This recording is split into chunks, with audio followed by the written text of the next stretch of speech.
انفاق فی سبیل اللہ کا کیا معنی ہوتا ہے آپ کے سامنے واضح کر دوں۔ انفاق فی سبیل اللہ کا معنی ہوتا ہے اللہ کی راہ میں خرچ کرنا، اللہ کی راہ میں عطا کرنا، اللہ کی راہ میں دینا، جہاں جہاں اللہ نے اور اس کے نبی اکرم صلی اللہ علیہ وسلم نے حکم دیا ہے۔ تو انفاق فی سبیل اللہ کا معنی ہوتا ہے جہاں شریعت نے حکم دیا ہے وہاں اپنے مال کو خرچ کرنا۔ اور اللہ رب العزت نے مال کے خرچ کرنے کو مومنوں کی ایک اٹوٹ صفت بیان کی اپنی کتاب میں، اور اللہ رب العزت کی کتاب کا ابھی دوسرا ہی سورہ شروع ہو رہا ہے، سورۃ البقرہ۔ سورہ فاتحہ کی 7 آیتیں بھی گزری ہے اور سورۃ البقرہ شروع ہی ہوتا ہے اللہ فرماتا ہے الف لام میم، یہ حرف مقطعات ہے، اس کا معنی اللہ ہی جانتا ہے۔ ذالک الکتاب لا ریب فیہ ھدی للمتقین، اس قرآن کے اندر کسی قسم کا شک اور شبہ نہیں ہے کہ یہ اللہ کی طرف سے ھدی للمتقین، متقین کی ہدایت ہے۔ متقین کی صفت کیا ہے؟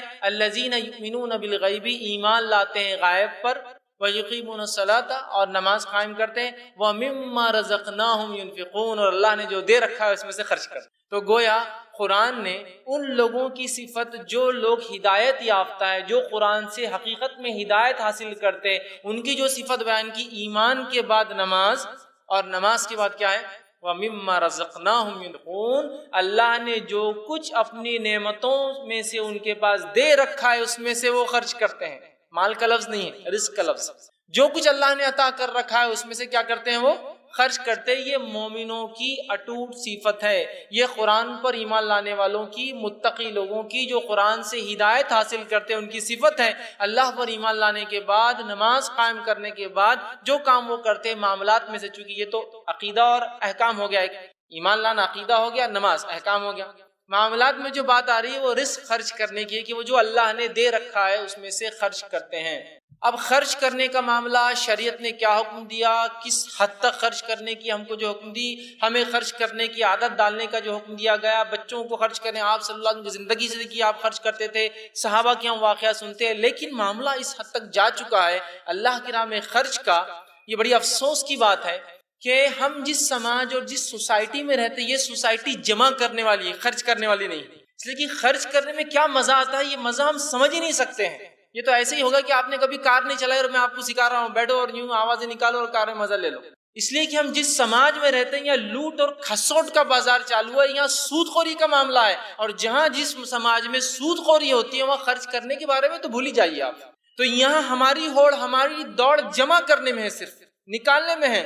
رب حکم دیتا ہے خرچ کرو، ہماری دوڑ صرف جمع کرنے میں ہے، یاد رکھیے۔ وہ اس لیے کہ ہم ایک ایسی سوسائٹی میں رہتے، ایک ایسے سماج میں جہاں ہم نے خرچ کرنے کے معاملے کو بھول گئے۔ ارے خرچ کرنا تو دور، میں آج جو بات کروں گا یہ نفلی صدقات کی ہونے والی ہے۔ جو فرض زکوٰۃ ہم پر ہے، جو مال میں سے کم از کم جو اللہ نے دے رکھا ہے اس مال کے اوپر 2.5% آپ کی انکم پہ نہیں، آپ کی سیونگ پر جو نصاب کو ایک سرٹن لیول کو پہنچتی ہے، سونے میں، چاندی میں اور دیگر چیزوں میں، اس کے اوپر اگر پہنچتی ہے، اور جس پر 355 دن 355 ڈیز گزر جاتے ہیں قمری اعتبار سے، چونکہ ہم سورج سے نہیں چاند سے چلتے ہیں، تو 355 دن گزرتے ہیں، اس پہ صرف 2.5% دینا ہے، وہ ہم سے نہیں ہوتی۔ تو انفاق فی سبیل اللہ، اللہ کی راہ میں نفلی خرچ کا معاملہ کیا ہوگا؟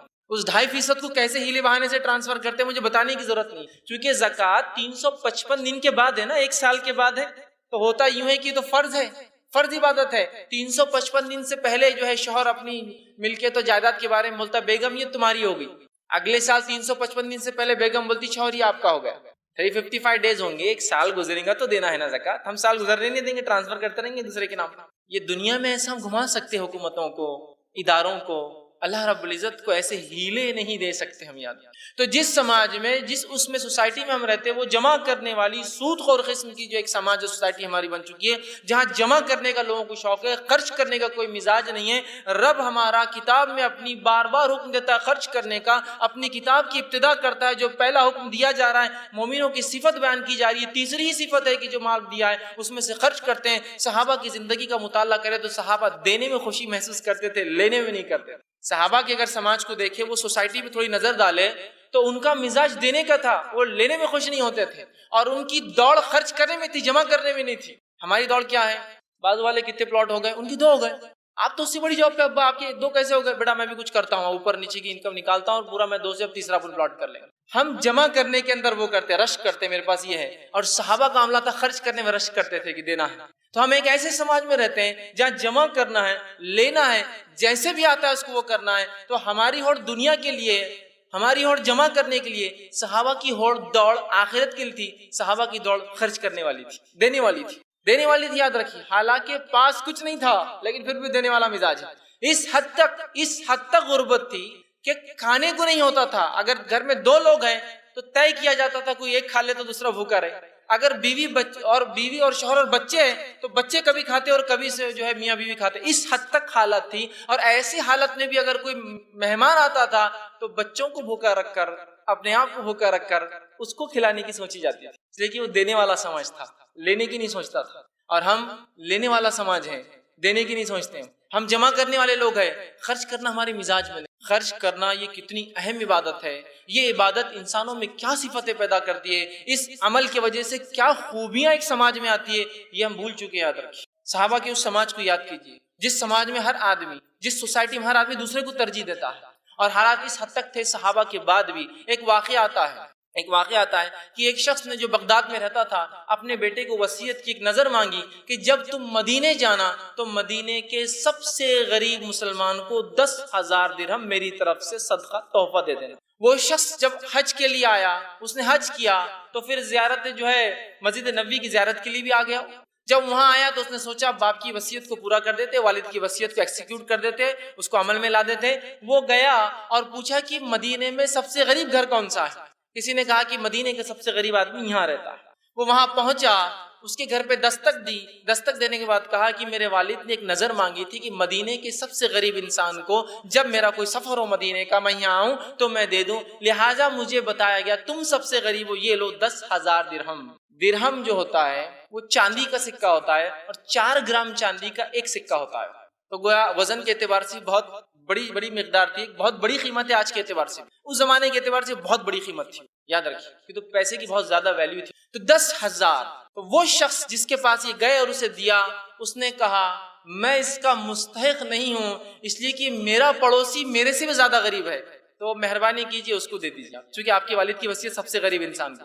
وہ شخص وہاں سے نکلا، پڑوسی کے پاس گیا، کہا کہ میرے والد کی وصیت تھی کہ سب سے غریب انسان کو مدینے کے میں 10,000 درہم دوں، لہٰذا میں پہلے آیا اور مجھے بتایا گیا کہ فلاں گھر جو ہے سب سے غریب ہے. لیکن جب میں وہاں گیا تو انہوں نے کہا ہم سب سے غریب نہیں ہیں، کیونکہ آپ کی شرط کیا تھی والد کی سب سے غریب، میرا پڑوسی سب سے غریب ہے، اس کو دے دیجیے. اس نے کہا تو لہٰذا میں آپ کے پاس آیا، آپ یہ 10,000 درہم. تو اس نے کہا نہیں، میرا پڑوسی اور میں غربت میں دونوں برابر ہیں، میں کم غریب نہیں ہوں، میں بھی اتنا ہی ہوں جتنا میرا پڑوسی، وہ مجھ سے زیادہ نہیں ہے، لہٰذا آپ کیا کیجئے دونوں میں بانٹ دیجئے کہ ہم دونوں برابر غریب ہیں. تو اس نے 5,000 اس کو اور 5,000 اس کو. کیا سماج ہے، اندازہ لگائی. اس مثال کو تھوڑا سا ایک طرف جانے دی. کوئی ایک شخص مجھ سے اگر یہ کہے کہ میرے والد کی ایک وصیت تھی کہ 10,000 روپئے آپ کے شہر کے سب سے غریب انسان کو دے، تو وہ سب سے غریب انسان میں ہی ہوں گا، میں ہی ہوں گا وہ سب سے غریب انسان. بھائی میں ہی ہوں، وہ یہ ٹوپی تو ادھار لی ہوئی ہے، کپڑے تو ان کے، میں ہی سب سے غریب ہوں، پلیز آپ مجھے دے کر جائیے. ہے نہیں ہے. وہ دینے والے لوگ تھے، وہ سماج ہی الگ تھا.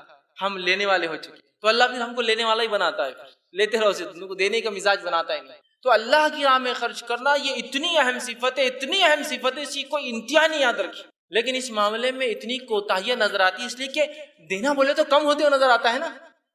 دینے کا معنی کم ہو رہا ہے. میرے جیب کے اندر 100 روپئے، اگر میں اس کے اندر سے 20 روپئے صدقہ کرتا ہوں تو 80 ہو رہے ہیں نا، کم ہو رہے ہیں. ہاں بالکل صحیح بات. بظاہر کم ہی ہوتا ہے پیسہ، بظاہر دیکھنے میں صدقات دینے سے پیسہ کم ہوتا ہے، لیکن باطنی اعتبار سے، برکت کے اعتبار سے، اہمیت کے اعتبار سے، فضیلت کے اعتبار سے پیسہ بڑھ جاتا ہے. اس لیے کہ اللہ اس 80 میں اتنی برکت دیتا ہے، اس میں 100 روپے میں جو کام نہیں ہوتے 80 میں ہو جاتے ہیں.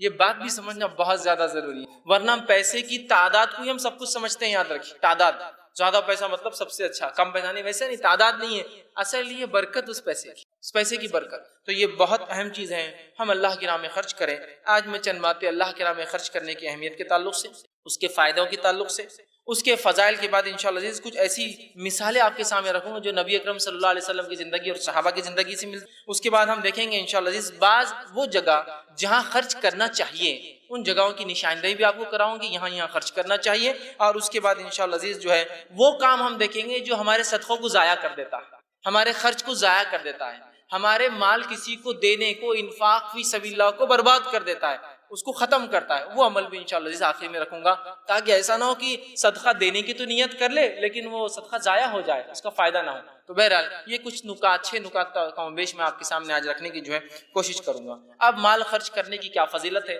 اس کے کیا فائدے ہوتے ہیں، آئیے اللہ رب العزت کیا فرماتا ہے. اور مال خرچ کرنے کا اللہ نے اتنا ثواب رکھا ہے، اتنا ثواب، اتنا اجر کسی عبادت کا نہیں ہے.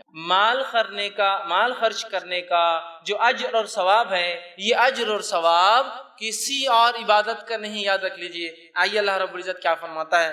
اللہ سبحانہ تعالیٰ فرماتا اور کہتا ہے سورۃ البقرہ سورہ نمبر 2 آیت نمبر 261 میں اللہ فرماتا اور کہتا ہے، آیت اس طرح سے اللہ فرماتا ہے، مثل الذین ينفقون اموالهم فی سبیل اللہ کمثل حبۃ انبتت سبع سنابل فی کل سنبلۃ 100 حبۃ واللہ یضاعف لمن یشاء واللہ واسع علیم. اس کا ترجمہ اللہ فرماتا ہے کہ مثل الذین ينفقون، ان لوگوں کی مثال جو اللہ کی راہ میں خرچ کرتے ہیں، دیتے ہیں، وہ ایسی ہے جیسے کسی نے ایک دانہ زمین میں بویا اور اس دانے سے 7 بالیاں نکل آئی. مطلب اس دانے سے جو درخت نکلا، جو جھاڑ نکلا، اس کو کتنے پھل لگے یا کتنے جو ہوتے ہیں بالیاں دیکھی نہیں آپ نے، گیہوں کی ہوتی ہے، باجرے کی، اناج کی بالیاں ہوتی ہے، بھٹا ہوتا ہے جیسا آپ کا، بالیاں. تو اس سے کتنی بالیاں نکلی؟ 7 بالیاں نکل آئی، اور ہر بالی میں 100 دانے ہیں، اور اللہ جس کا چاہتا ہے اجر اس سے زیادہ کئی گنا بڑھا دیتا ہے. اور اللہ نے فرمایا اللہ بہت وسعت والا، کشادگی والا اور علم والا. تو اس آیت کے اندر دیکھیے اللہ رب العزت نے جو بات بیان کی وہ یہ ہے کہ اللہ کی راہ میں ایک چیز خرچ کرنے کی مثال ایسی ہے جیسے اس شخص نے ایک دانے کو زمین میں بویا، اس دانے سے جو پھل، جو اناج نکلا، جو جھاڑ نکلا، جو درخت نکلا، اس کو 7 بالیاں لگی، اس ہر بالی میں 100 دانے ہیں، اور اللہ اجروں کو اس کے زیادہ یضاعف، اس کے ملٹیپل ٹائمز بڑھا دیتا ہے. اللہ بڑی وسعت والا اور علم رکھنے والا ہے. تو یہاں 700 گنا ثواب ملتا ہے، 700 ٹائمز ثواب ملتا ہے اللہ کی راہ میں 1 روپیہ، ایک مال خرچ کرنے کا. عام زبان میں بدلے کے اعتبار سے مثال کے طور پر اگر سمجھ لیجئے ایک شخص جو شہر کا مالدار انسان آپ سے کہتا ہے 1 روپیہ میرا فلاں کو پہنچا دو اور دے دو، میں تم کو 700 دے دوں گا. 1 روپیہ میرے سے لو اور فلاں کو دے دو، یا تمہارا 1 روپیہ فلاں کو دے دو اور اس کو دینے کے بعد میرے پاس آنا اور 700 لے جانا مجھ سے اس کے بدلے. تو کیا آپ یہ کام کریں گے یا نہیں کریں گے؟ آپ کہیں گے اگر ایک کا 700 ہے تو میں تو کچھ بھی کرنے کو تیار ہوں. یہاں تھا ایک کو 7 اور 9% مل رہا تو کچھ بھی کرنے کو تیار ہے. 9.25 مل رہا سینئر سٹیزن کو تو اس کے لیے بھی کچھ بھی کرنے کو تیار ہے. سود کی در بول رہا ہوں، انٹرسٹ جو ملتا ہے 9%، 8% ہائیسٹ سینئر سٹیزن 0.25 زیادہ، تو اس کے لیے مر رہے ہیں، اپنی تاریخوں کو بڑھا رہے ہیں عمروں کی. بڈھا بتاؤ مجھے 60 سال سے اوپر 0.25% جو ہے 54 کے برابر سود زیادہ ملیں گے مجھے. اس کے کیلکولیشن کیسے کرتے ہیں؟ تو اللہ فرما رہا ہے 1 روپیہ تم میری راہ میں خرچ کرو گے تو ان ریٹرن تم جو ہے سود نہیں، اس کے بدلے میں اجر یہ پاؤ گے جیسا تم نے 700 روپیے خرچ کی میرے راستے. اب کوئی ایک انسان بیوقوفی ہوگا جو اتنا زبردست سودا، اتنی بڑی تجارت کی روپیے کے بدلے 700. ایک ایسا انویسٹمنٹ میں اگر آپ کو بتاؤں جس انویسٹمنٹ کے اندر آپ اگر میرے پاس 1 روپیہ جمع کرتے ہیں تو اس انویسٹمنٹ کے بعد اپروکسیمیٹلی 60 to 70 ایئرس کے بعد میں آپ کو ہر روپیے کے بدلے اگر 700 دوں تو کیا آپ میرے پاس انویسٹ نہیں کریں گے؟ کیا پاگل باتیں کر رہے ہیں آپ؟ 50-60 سال کون رکتا ہے؟ کیوں لوگ لائف انشورنس نہیں کرواتے؟ ریٹائرمنٹ پلان، پینشن پلان 50 سال بھرتا. دنیا کا معاملہ بڑا سمجھ میں آتا ہوں کیلکولیٹو. آخرت کا نہیں، مریں گے دیکھا جائے گا اس کا کیا ہے.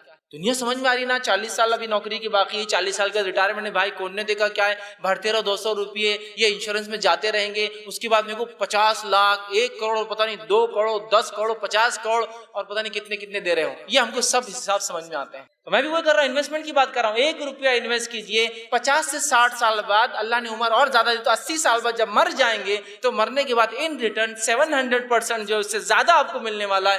یہ کیلکولیشن ہمیں سمجھ میں نہیں آتا ہے. لیکن اتنی فضیلت، اتنا اجر کسی عمل کا نہیں ہے جتنا اجر جو ہے اللہ کی راہ میں خرچ کرنے کا. اور اللہ کی راہ میں خرچ کرنے کا کیا معاملہ ہے؟ چونکہ مزاج نہیں ہے نا، مزاج نہیں ہے. اگر سمجھو ہم کو چندہ دینا ہے کسی دینی کام کے لیے، جیب میں آدمی ہاتھ ڈالتا، چونکہ باہر نکال کے نہیں دیتا، جیب میں ڈالتا ہے، سامنے والے دکھنا نہیں کیا ہے، اور ٹٹولتا اس کو اور پورا اندازہ کرتا. پہلے میں نے ایک لال رکھا تھا 1000 کی، پھر 2 ہری تھی، اس کے بعد 500 کی، اس کے بعد 300 کی تھی، اس کے بعد 50 اور 20 کی سیریز چالو ہوں گی، اور اس میں سے پھر ایک نکالتا، چونکہ اندازہ رہتا کہ یہاں 20 اور 10 چالو ہو رہے ہیں یہاں سے.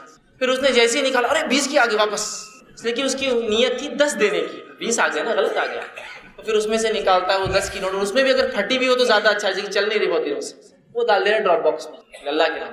اور کچھ لوگ ہوتے ہیں ایسے جیب کو لاتے، آواز ہے تو مطلب صدقہ کرنا ہے، نہیں ہے تو نہیں کرنا ہے، مطلب چلر اگر ہو، چھٹے ہو تو صدقہ کرنا ہے، چھٹے نہ ہو تو صدقہ نہیں کرنا ہے، اس لیے کہ بندے کو صدقہ نہیں کرنا، چونکہ ہمیں اس کا بدلہ ہی نہیں پتا ہے تو کیوں میں صدقہ کروں گا، مجھے پتہ ہی نہیں کیا ملنے والا ہے۔ جس اسکیم کا مجھے پتا ہو کہ ریٹرن کیا ملنے والا ہے، اس کے لیے تو مر کھپ جائیں گے، اپنی زندگیاں لگا دیں گے۔ اب یہاں کہاں سمجھ میں آ رہا، قرآن نے بولا مریں گے دیکھا جائے گا جنت جاؤ گے، تو بات کی بات ہے نا، ابھی تو ہم کو ریئل ٹائم سامنے کیا ہو رہا ہے وہ دیکھنا ہے۔ میرے بھائیوں، موت ایسی آ کے اچک لی جاتی ہے انسان کو، کسی کو سمجھ میں نہیں آتا کیا ہو رہا ہے۔ اس سے پہلے یہ انویسٹمنٹ سب کو کرنا ہے، مجھے اور آپ۔ اب ایک اور غلط فہمی، اب میں تو غریب ہوں، یہ درس تو میرے لیے ہے ہی نہیں، پھر اس لیے خرچ کرنے کے بعد نہیں، یہ غلط فہمی مت رہیے آپ کہ مالدار لوگوں کو صرف خرچ کرنا ہے۔ خرچ کرنے کا معاملہ ہے، اللہ نے جو دے رکھا ہے وہ مما رزقناہم ينفقون، جو کچھ دے رکھا ہے اس میں سے خرچ کرتے ہیں۔ یہ نہیں کہا کہ 1 لاکھ کے بعد خرچ کرتے، 1 کروڑ کے بعد خرچ کرتے، 10، جو کچھ دے رکھا ہے۔ تو میرے جیب میں اگر 10 روپیہ ہے تو میرا ایک غریب ہے، اس کا تو کچھ بھی نہیں ہے، 2 روپے دے سکتا ہوں میں اس کو، اور دینا بھی چاہیے۔ صحابہ کا یہی تو تھا، خود کھانے کو نہیں ہے مہمان کو کھلا رہے ہیں، خود کھانے کو نہیں ہے پڑوسی کو دے رہے ہیں، خود کے پاس کوئی لا کے 10,000 درہم دے رہا ہے، کہہ رہا نہیں بازو والا غریب ہے اس کو دے دو، اس لیے کہ وہ جانتے تھے کہ آخرت میں بدلے ملنے والا، دو دینے والا سمجھتا، لینے کا مزاج ہے ہی نہیں، لینے کا مزاج ہی نہیں ہے، اور آج لینے کا یہ حال ہو چکا ہے۔ ایک واقعہ سناتا ہوں، ایک مرتبہ ایک مقام پر میں گیا اور وہاں مجھے 10 کی نوٹ پڑی ہوئی، تو میرے ساتھ جو ایک شخص تھے انہوں نے کہا کہ اس کو اٹھا لوں کیا؟ میں نے کہا نہیں، گری ہوئی چیز ہے، اٹھائیں گے تو پھر اعلان کرنا پڑتا ہے، اس کو پہنچانا پڑتا ہے، لہٰذا اب یہ 10 روپے کے لیے کون کر سکتا ہے؟ اور جبکہ دعوے داروں کا کیا حال ہوگا، تو کہا نہیں فیصلہ صدقہ تب کریں گے جب پوچھا جائے گا کس کی ہے، تو ہم جس جگہ کھڑے تھے وہاں اور بھی لوگ تھے، لیکن اس کے بغیر نہیں ہوگا، تو کہا نہیں اپن اٹھا لیں گے، اپن کچھ کریں گے، پوچھیں کس کی؟ میں نے کہا ٹھیک پوچھو۔ انہوں نے 10 کا نوٹ اٹھایا اور اٹھا کر کہا یہ کس کا ہے؟ اللہ رحم کرے پوری دکان کے سب لوگوں نے بولے ہمارا، جتنے تھے دکاندار سے لے کر اس کے ورکر سے لے کے کھڑے ہوئے لوگ، ہاں میرے ایک لیڈی تھی، ہاں میرے سے بولے، بچہ اور میرے تھے انکل یہ۔ میں نے کہا اب ٹکڑے کرو اس کے یا چھٹی لے کر آؤ اور سب کو دے دو گے، بولنا اگر اتنے پیسے یہاں گرے 10 سب کے تو 200-300 روپے گرے، لیکن ملے تو صرف 10۔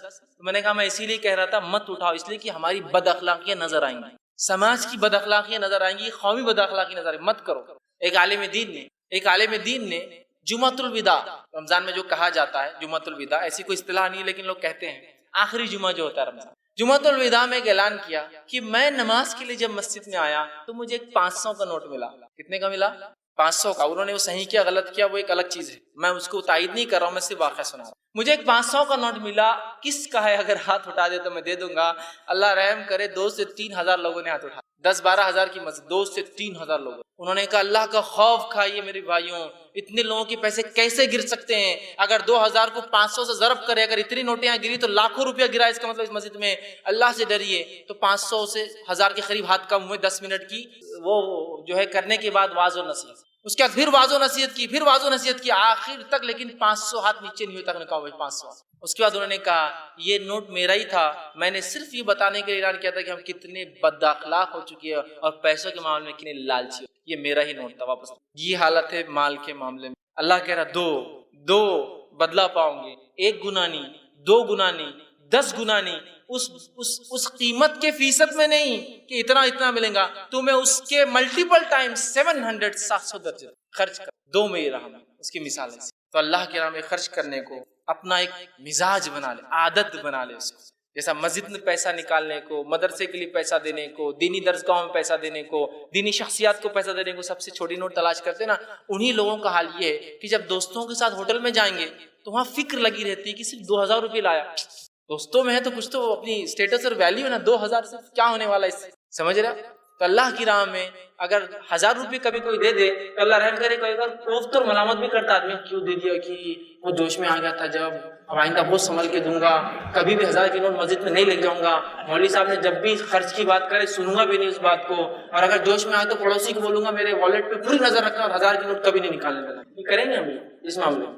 لیکن جہاں معاملہ ہو گیا ہوٹل میں جانے کا، گھومنے کا، خریدو، کو بولے ارے اتنے پیسے خرید، آنکھ کو تو لگ رہا ہے نا، دوست پہ تو خرچ کر رہا ہوں نا، نام ہوں گا اس سے، خوش ہوں گے میرے بھائی۔ دیکھیے آپ فرق اللہ کے راہ میں خرچ کرنے کا اور دنیا کے لیے خرچ کرنا، چونکہ دنیا کا ہم کو جب ہی ریٹرن نظر آتا ہے نا، لیکن آخرت کے ریٹرن کہاں نظر آتا ہے؟ 700 ٹائم جتنا اجر اللہ نے خرچ کرنے پر رکھا اتنا کسی چیز پہ نہیں، یاد رکھیے۔ اور اللہ رب العزت نے بخیلی کو، خرچ نہ کرنے کو بہت برا کہا، یاد رکھیے۔ اللہ کے راہ میں صدقہ نہ کرنے، ہوڑ کرنے، جمع کرنے کے بارے میں سخت وعید کی ہے۔ میرا مقصد وہ وعیدوں کو بتانا نہیں، یاد رکھیے صرف اگر زکوٰۃ کے تعلق جو کہ فرض ہے دینا، اس پر اللہ نے یہ وعید کی کہ جو لوگ زکوٰۃ نہیں دیں گے روز قیامت ان کے چہروں کو اور ان کے پیٹھ کو، پیشانی کو، چہرے پہ اور پیٹھ پٹھوں جو پیٹھ کے حصے کو اس سونے اور چاندی کو پگھلایا جائے گا جس کو وہ جمع کرتے تھے، اور ان کو اس پیٹھ پر اور اس کے پیشانی پر پگھلا کے روز قیامت ڈالا جائے۔ وہ مال جس کی زکوٰۃ ادا نہیں کی جاتی ہے، صحیح مسلم کی روایت آپ سے فرماتے ہیں کہ وہ مال روز قیامت ایک گنجا سانپ بن کر آئیں گے۔ گنجا سانپ، گنجا سانپ، اس محدثین اس کی اصطلاح کرتے ہیں حدیث کی، گنجا اس لیے ہو جائے گا، سانپ کے سر پہ بال ہوتے یاد رکھیے تھوڑے، لیکن جب اس کا زہر بہت بڑھ جاتا ہے تو اس کے وہ بال بھی جھڑ جاتے ہیں، اس کی اسکن اور رف ہو جاتی ہے، تو اتنا زہریلا ہوگا کہ اس کے بال چلے جائیں گے، گنجا ہوں گا۔ وہ سانپ اس کے گلے میں توق رنگ کے سے ڈالا جائیں گا اور وہ اس کے ہونٹ پر ڈسیں گا، بہت نازک جگہ ہوتی ہے، ایک دھکا لگے تو پھٹ جاتا ہے، ہونٹ پر ڈسیں گا اور کہیں گا انا کنزک انا مالک، میں تیرا خزانہ تھا۔ کنز اس مال کو بولتے ہیں اس کی زکوٰۃ نہیں دی جاتی ہے۔ انا کنزک انا مالک، میں تیرا خزانہ تھا جس کی تو زکوٰۃ نہیں تھا، میں تیرا مال تھا جس کی تو زکوٰۃ ادا نہیں۔ تو یہ تو فرض کے نفلی صدقات کی بار بار تاکید، اور اتنی عذابات اور اتنی وعیدیں آپ نے کی اس تعلق سے کہ ہم خرچ کرنے کا ایک مزاج بنا لیں۔ اللہ رب العزت خرچ کرنے کے بارے میں قرآن فرماتا ہے، سورہ مزمل سورہ نمبر 73 آیت نمبر 20 میں فرماتا کہتا ہے وَمَا تُقَدِّمُوا لِأَنفُسِكُم مِّن خَيْرٍ تَجِدُوا عِندَ اللَّهِ وَهُوَ خَيْرٌ وَأَعْظَمُ أَجْرًا، کہ جو کچھ تم اپنی زندگی میں آگے بھیج دو گے وہی خیر ہے اور اللہ اس کو بہت بڑا دے گا آخرت میں۔ اعظم اجرا، اللہ اس چیز کو جو تم آگے بھیجو گے، خرچ کرو گے، روز قیامت بہت بڑا کر دے گا۔ کتنا بڑا وہ اللہ ہی جانتا۔ اعظم اجرا، اور مفسرین لکھتے قرآن میں جب عذاب علیم، عذاب شدید، ٹھیک ہے، اس طرح کے الفاظ آتے ہیں، یا جیسے اعظم اجرا آتا ہے جس میں بتایا نہیں جاتا کہ کیا ملیں گا، وہ کہتے ہیں یہ ایسی باتیں ہیں غائب کی، چونکہ انسان نے کبھی دیکھا نہیں ان چیزوں کو تو وہ سمجھ میں نہیں پاتا، اس لیے اللہ نے خالی الفاظ ادا کر دیے، تذکرہ نہیں کیا۔ بہت سے عذابوں کا تذکرہ ہے نا کہ وہ عذاب میں رہیں گے، آنکھ میں ڈالے جائیں گے، آنکھ کی زنجیریں ہوں گی، لیکن کچھ جگہ عذاب علیم، سخت عذاب، اس لیے کہ وہ عذاب ہم سمجھ نہیں سکتے اس لیے علیم کہہ دیا۔ تو یہاں کا اعظم اجرا کتنا وہ اللہ ہی جانتا، بس بڑھا دیں گا، ہم نہیں کیلکولیٹ بھی نہیں کر سکتے، چھوڑ دو تم سمجھ جاؤ بہت بڑا اجر۔ اسی طرح اللہ رب العزت جو ہے قرآن فرماتا سورہ آل عمران سورہ نمبر 3 آیت نمبر 92 میں فرماتا ہے اور کہتا ہے، اور اس آیت کو ہم اگر غور سے سنیں اور سمجھیں تو ایک عظیم پیغام اس آیت میں ہے کہ ہم نیکی کو ہرگز نہیں پہنچ سکتے جب تک ہم اللہ کے راہ میں خرچ نہیں۔ یہ آیت نے ہماری نیکیوں کی قبولیت کو خرچ کرنے پہ لا کے روک دیا۔ اللہ فرماتا لن تنالوا البر حتی تنفقوا مما تحبون، کہ تم جب تک نیکی کو نہیں پہنچ سکتے، بر کو نہیں حاصل کر سکتے، نیکی کو حاصل نہیں کر سکتے جب تک کہ وہ خرچ نہ کر دو مما تحبون، جو تم سب سے زیادہ محبوب اور پسندیدہ چیز ہے، جب تک وہ اللہ کے راہ میں خرچ نہ کر دو تم نیکی کو نہیں پہنچ سکتے۔ اور لن کا صیغہ، لن کا لفظ عربی میں آتا کسی سے پہلے، اس کا معنی ہوتا ہے ہرگز ہرگز نہیں، ہرگز ہرگز نہیں، سمجھ آپ؟ تو کہا تم نیکی کو نہیں پہنچ سکتے جب تک وہ خرچ نہ کرو جو تمہیں پسند ہے۔ اور صحابہ نے اسے ایسے ہی سمجھا، اور جب یہ آیت نازل ہوئی تو ابو طلحہ رضی اللہ عنہ یہ اللہ کے رسول صلی اللہ علیہ وسلم کے پاس آئے، انس بن مالک رضی اللہ عنہ حدیث کے راوی ہے، صحیح مسلم کی روایت ہے، وہ آئے اور کہا اللہ کے رسول صلی اللہ علیہ وسلم، ابو طلحہ آئے، ان کا ایک باغ تھا جس کو بحیرہ کا باغ، بہت قیمتی بہت اچھا باغ جس کا چشمہ بھی میٹھے پانی کا تھا، اور اللہ کے رسول اس کی کھجور کھانے وہاں جایا کرتے، وہاں پانی پیتے۔ آئے اور کہا اللہ کے رسول میں نے یہ آیت آپ پہ نازل سنی، لن تنالوا البر حتی تحبون، تو لہٰذا تنفقون مما تحبون، کہ تم نیکی کو نہیں پہنچ سکتے جب تک کہ وہ خرچ نہ کر دو جو سب سے زیادہ تمہیں پسند ہو۔ میرے لیے سب سے محبوب باغ یہ کھجور کا باغ بحیرہ کا، تو آپ گواہ رہنا، میں اس کو انویسٹ کرنا چاہتا ہوں، آخرت کے بدلے دے دینا چاہتا ہوں، میں اللہ کی راہ میں اس کو صدقہ کرتا ہوں اور آپ کو یہ باغ دے دیتا۔ نبی اکرم صلی اللہ علیہ وسلم نے جب یہ بات سنی تو بہت خوشی اور کہا بہت خوب بہت خوب، یہ بڑا نفع بخش مال ہے، یہ بڑا نفع بخش، بہت بدلہ دینے والا ہے تجھے، بہت بدلہ دینے والا۔ اور پھر کہا میں ایسا سوچتا ہوں یہ مال تم اپنے رشتہ داروں میں کیوں نہ خرچ کرو؟ کہ اللہ کے رسول جہاں آپ چاہے میں نے دے دیا۔ کہا تم اپنے رشتہ داروں میں کرو، انہوں نے اپنے چچیرے بھائیوں کو بلا اور کہا یہ باغ تمہارا ہوگا، یہ باغ تمہارا ہوگا، اس لیے کہ ہم نیکی کو نہیں پہنچ سکتے جب تک اس چیز کو نہ خرچ کر جو سب سے زیادہ ہمیں، ان کو باغ تک کر دیا اللہ کے، گویا خرچ کر کے انویسٹ کر دیا انہوں نے۔ یاد رکھیے جو چلا جاتا ہے نا وہی باقی رہتا ہے، جو رہ جاتا ہے نا وہ باقی نہیں ہے۔ نبی اکرم صلی اللہ علیہ وسلم نے ایک بار قربانی کی اور اس کے بعد لوگوں کو تحفے دیے دیتے گئے۔ آخر میں یہ ہوا، آپ کی زوجہ محترمہ نے کہا جو امہات المومنین میں سے کوئی تھی، کہا اللہ کے رسول بس اتنا ہی بچا ہے، مطلب ایک تھوڑا سا حصہ بچا تھا، پورا دے دیا آپ نے؟ تو کہا اتنا ہی نہیں بچا ہے، سمجھے، جتنا گیا ہے وہ سب کچھ بچا ہے، اتنا ہی ہے جو ہے آخرت کے لیے بچا نہیں، مطلب جو بچ گیا ہے وہ جو ہے صحیح نہیں ہوا، اس لیے کہ جو دے دیا گیا ہے وہ آخرت کے لیے اسٹاک ہو گیا ہے، اس کا بدلہ ملنے والا، اور جو بچ گیا ہے یہ واقعہ میں جو ہے اس لیے کہ اس کا بدلہ نہیں ملنے والا ہے، تو جو گیا ہے وہ بچ گیا، آپ نے فرمایا، کہہ رہی تھی یہ بچ گیا، آپ نے کہا یہ نہیں، جو گیا ہے وہ بچ گیا ہے، اس لیے کہ اس کا بدلہ ملنے والا۔ تو صحابہ کی رسول اکرم صلی اللہ علیہ وسلم کا یہ مزاج تھا، اللہ نے مال کو خرچ کرنے کو یہاں ہمارے اعمال کی قبولیت کے لیے ایک وجہ بنا دی کہ خرچ کرو، اس لیے کہ اس کے بغیر تم جو ہے نیکی کو نہیں پہنچ سکتے، اور خرچ کرنے کے معاملے میں کبھی ڈرنا نہیں چاہیے، کبھی ڈرنا نہیں چاہیے، اور ہم سب سے زیادہ ڈرتے کب ہے؟ خرچ کرنے کو، اس لیے کہ آئیں گا کہاں سے اگر ہم دے دیں گے تو، ہم دے کے دیکھیں تو پتہ چلے گا پھر آتا کہاں سے۔ مثلا میں نے کہا نا شروع میں، ہم نے ایک قومی مزاج ہی نہیں بنایا، جن قوموں میں آج بھی دینے کا مزاج ہے، اللہ اتنا عطا کر رہا ہے ان کو کسی کو، آج بھی جن قوموں میں دینے کا مزاج ہے، اگر عرب ممالک میں کچھ لوگ گئے ہوں گے کام کے سلسلے میں، یا تفریح کو ہی کبھی گئے ہوں گے، یا حج اور عمرہ کو گئے ہوں گے، کبھی ہوتا ہے نا جاتے ہیں، تو بہت سارے ہمارے ہندوستانی لوگ، پاکستانی لوگوں کا یہ حال ہوتا ہے کہ ایک بڑا ٹینکر آ گیا، بڑا ٹریلر آ گیا، ٹرک، چھتریاں بانٹ رہا، ہم کو بھی چھتری لینے کا، بسکٹ کے پاکٹ لوٹ رہے ہیں، خرید سکتے لیکن پھر بھی لوٹ رہے ہیں، مالدار ہے اس شہر کے لیکن وہاں لوٹ کے کھا رہے ہیں، کیونکہ ہماری فطرت ہوگی نہ لینے کی۔ اور بہت سے لوگ سوچتے ہیں پاگل رہتے کہ شیخ لوگ کیوں اتنا خرچ کر دیتے، اتنے چھتری ہزاروں کیا ضرورت تھی خرچ کرنے کی، اتنے بسکٹ کے پاکٹ خرچ کر دیتے، کسی کو حج کرا دیتے، کسی کو عمرہ کرا دے رہے، فلاں کر رہے، یہ کر رہے، سمجھے نا، ہم کو سمجھ میں نہیں آ رہا نا، اس کو سمجھ میں آ رہا وہ کیا کر رہا ہے، اس کو معلوم ہے یہی تو بچ رہا ہے، باقی سب تو یہی رہنے والا ہے، وہ بچا رہا ہے، اور ہم چونکہ خرچ کرنے کا مزاج نہیں لینے کا ہے، ہم کو لگتا ہے یہ تو ویسٹ ہو رہا ہے،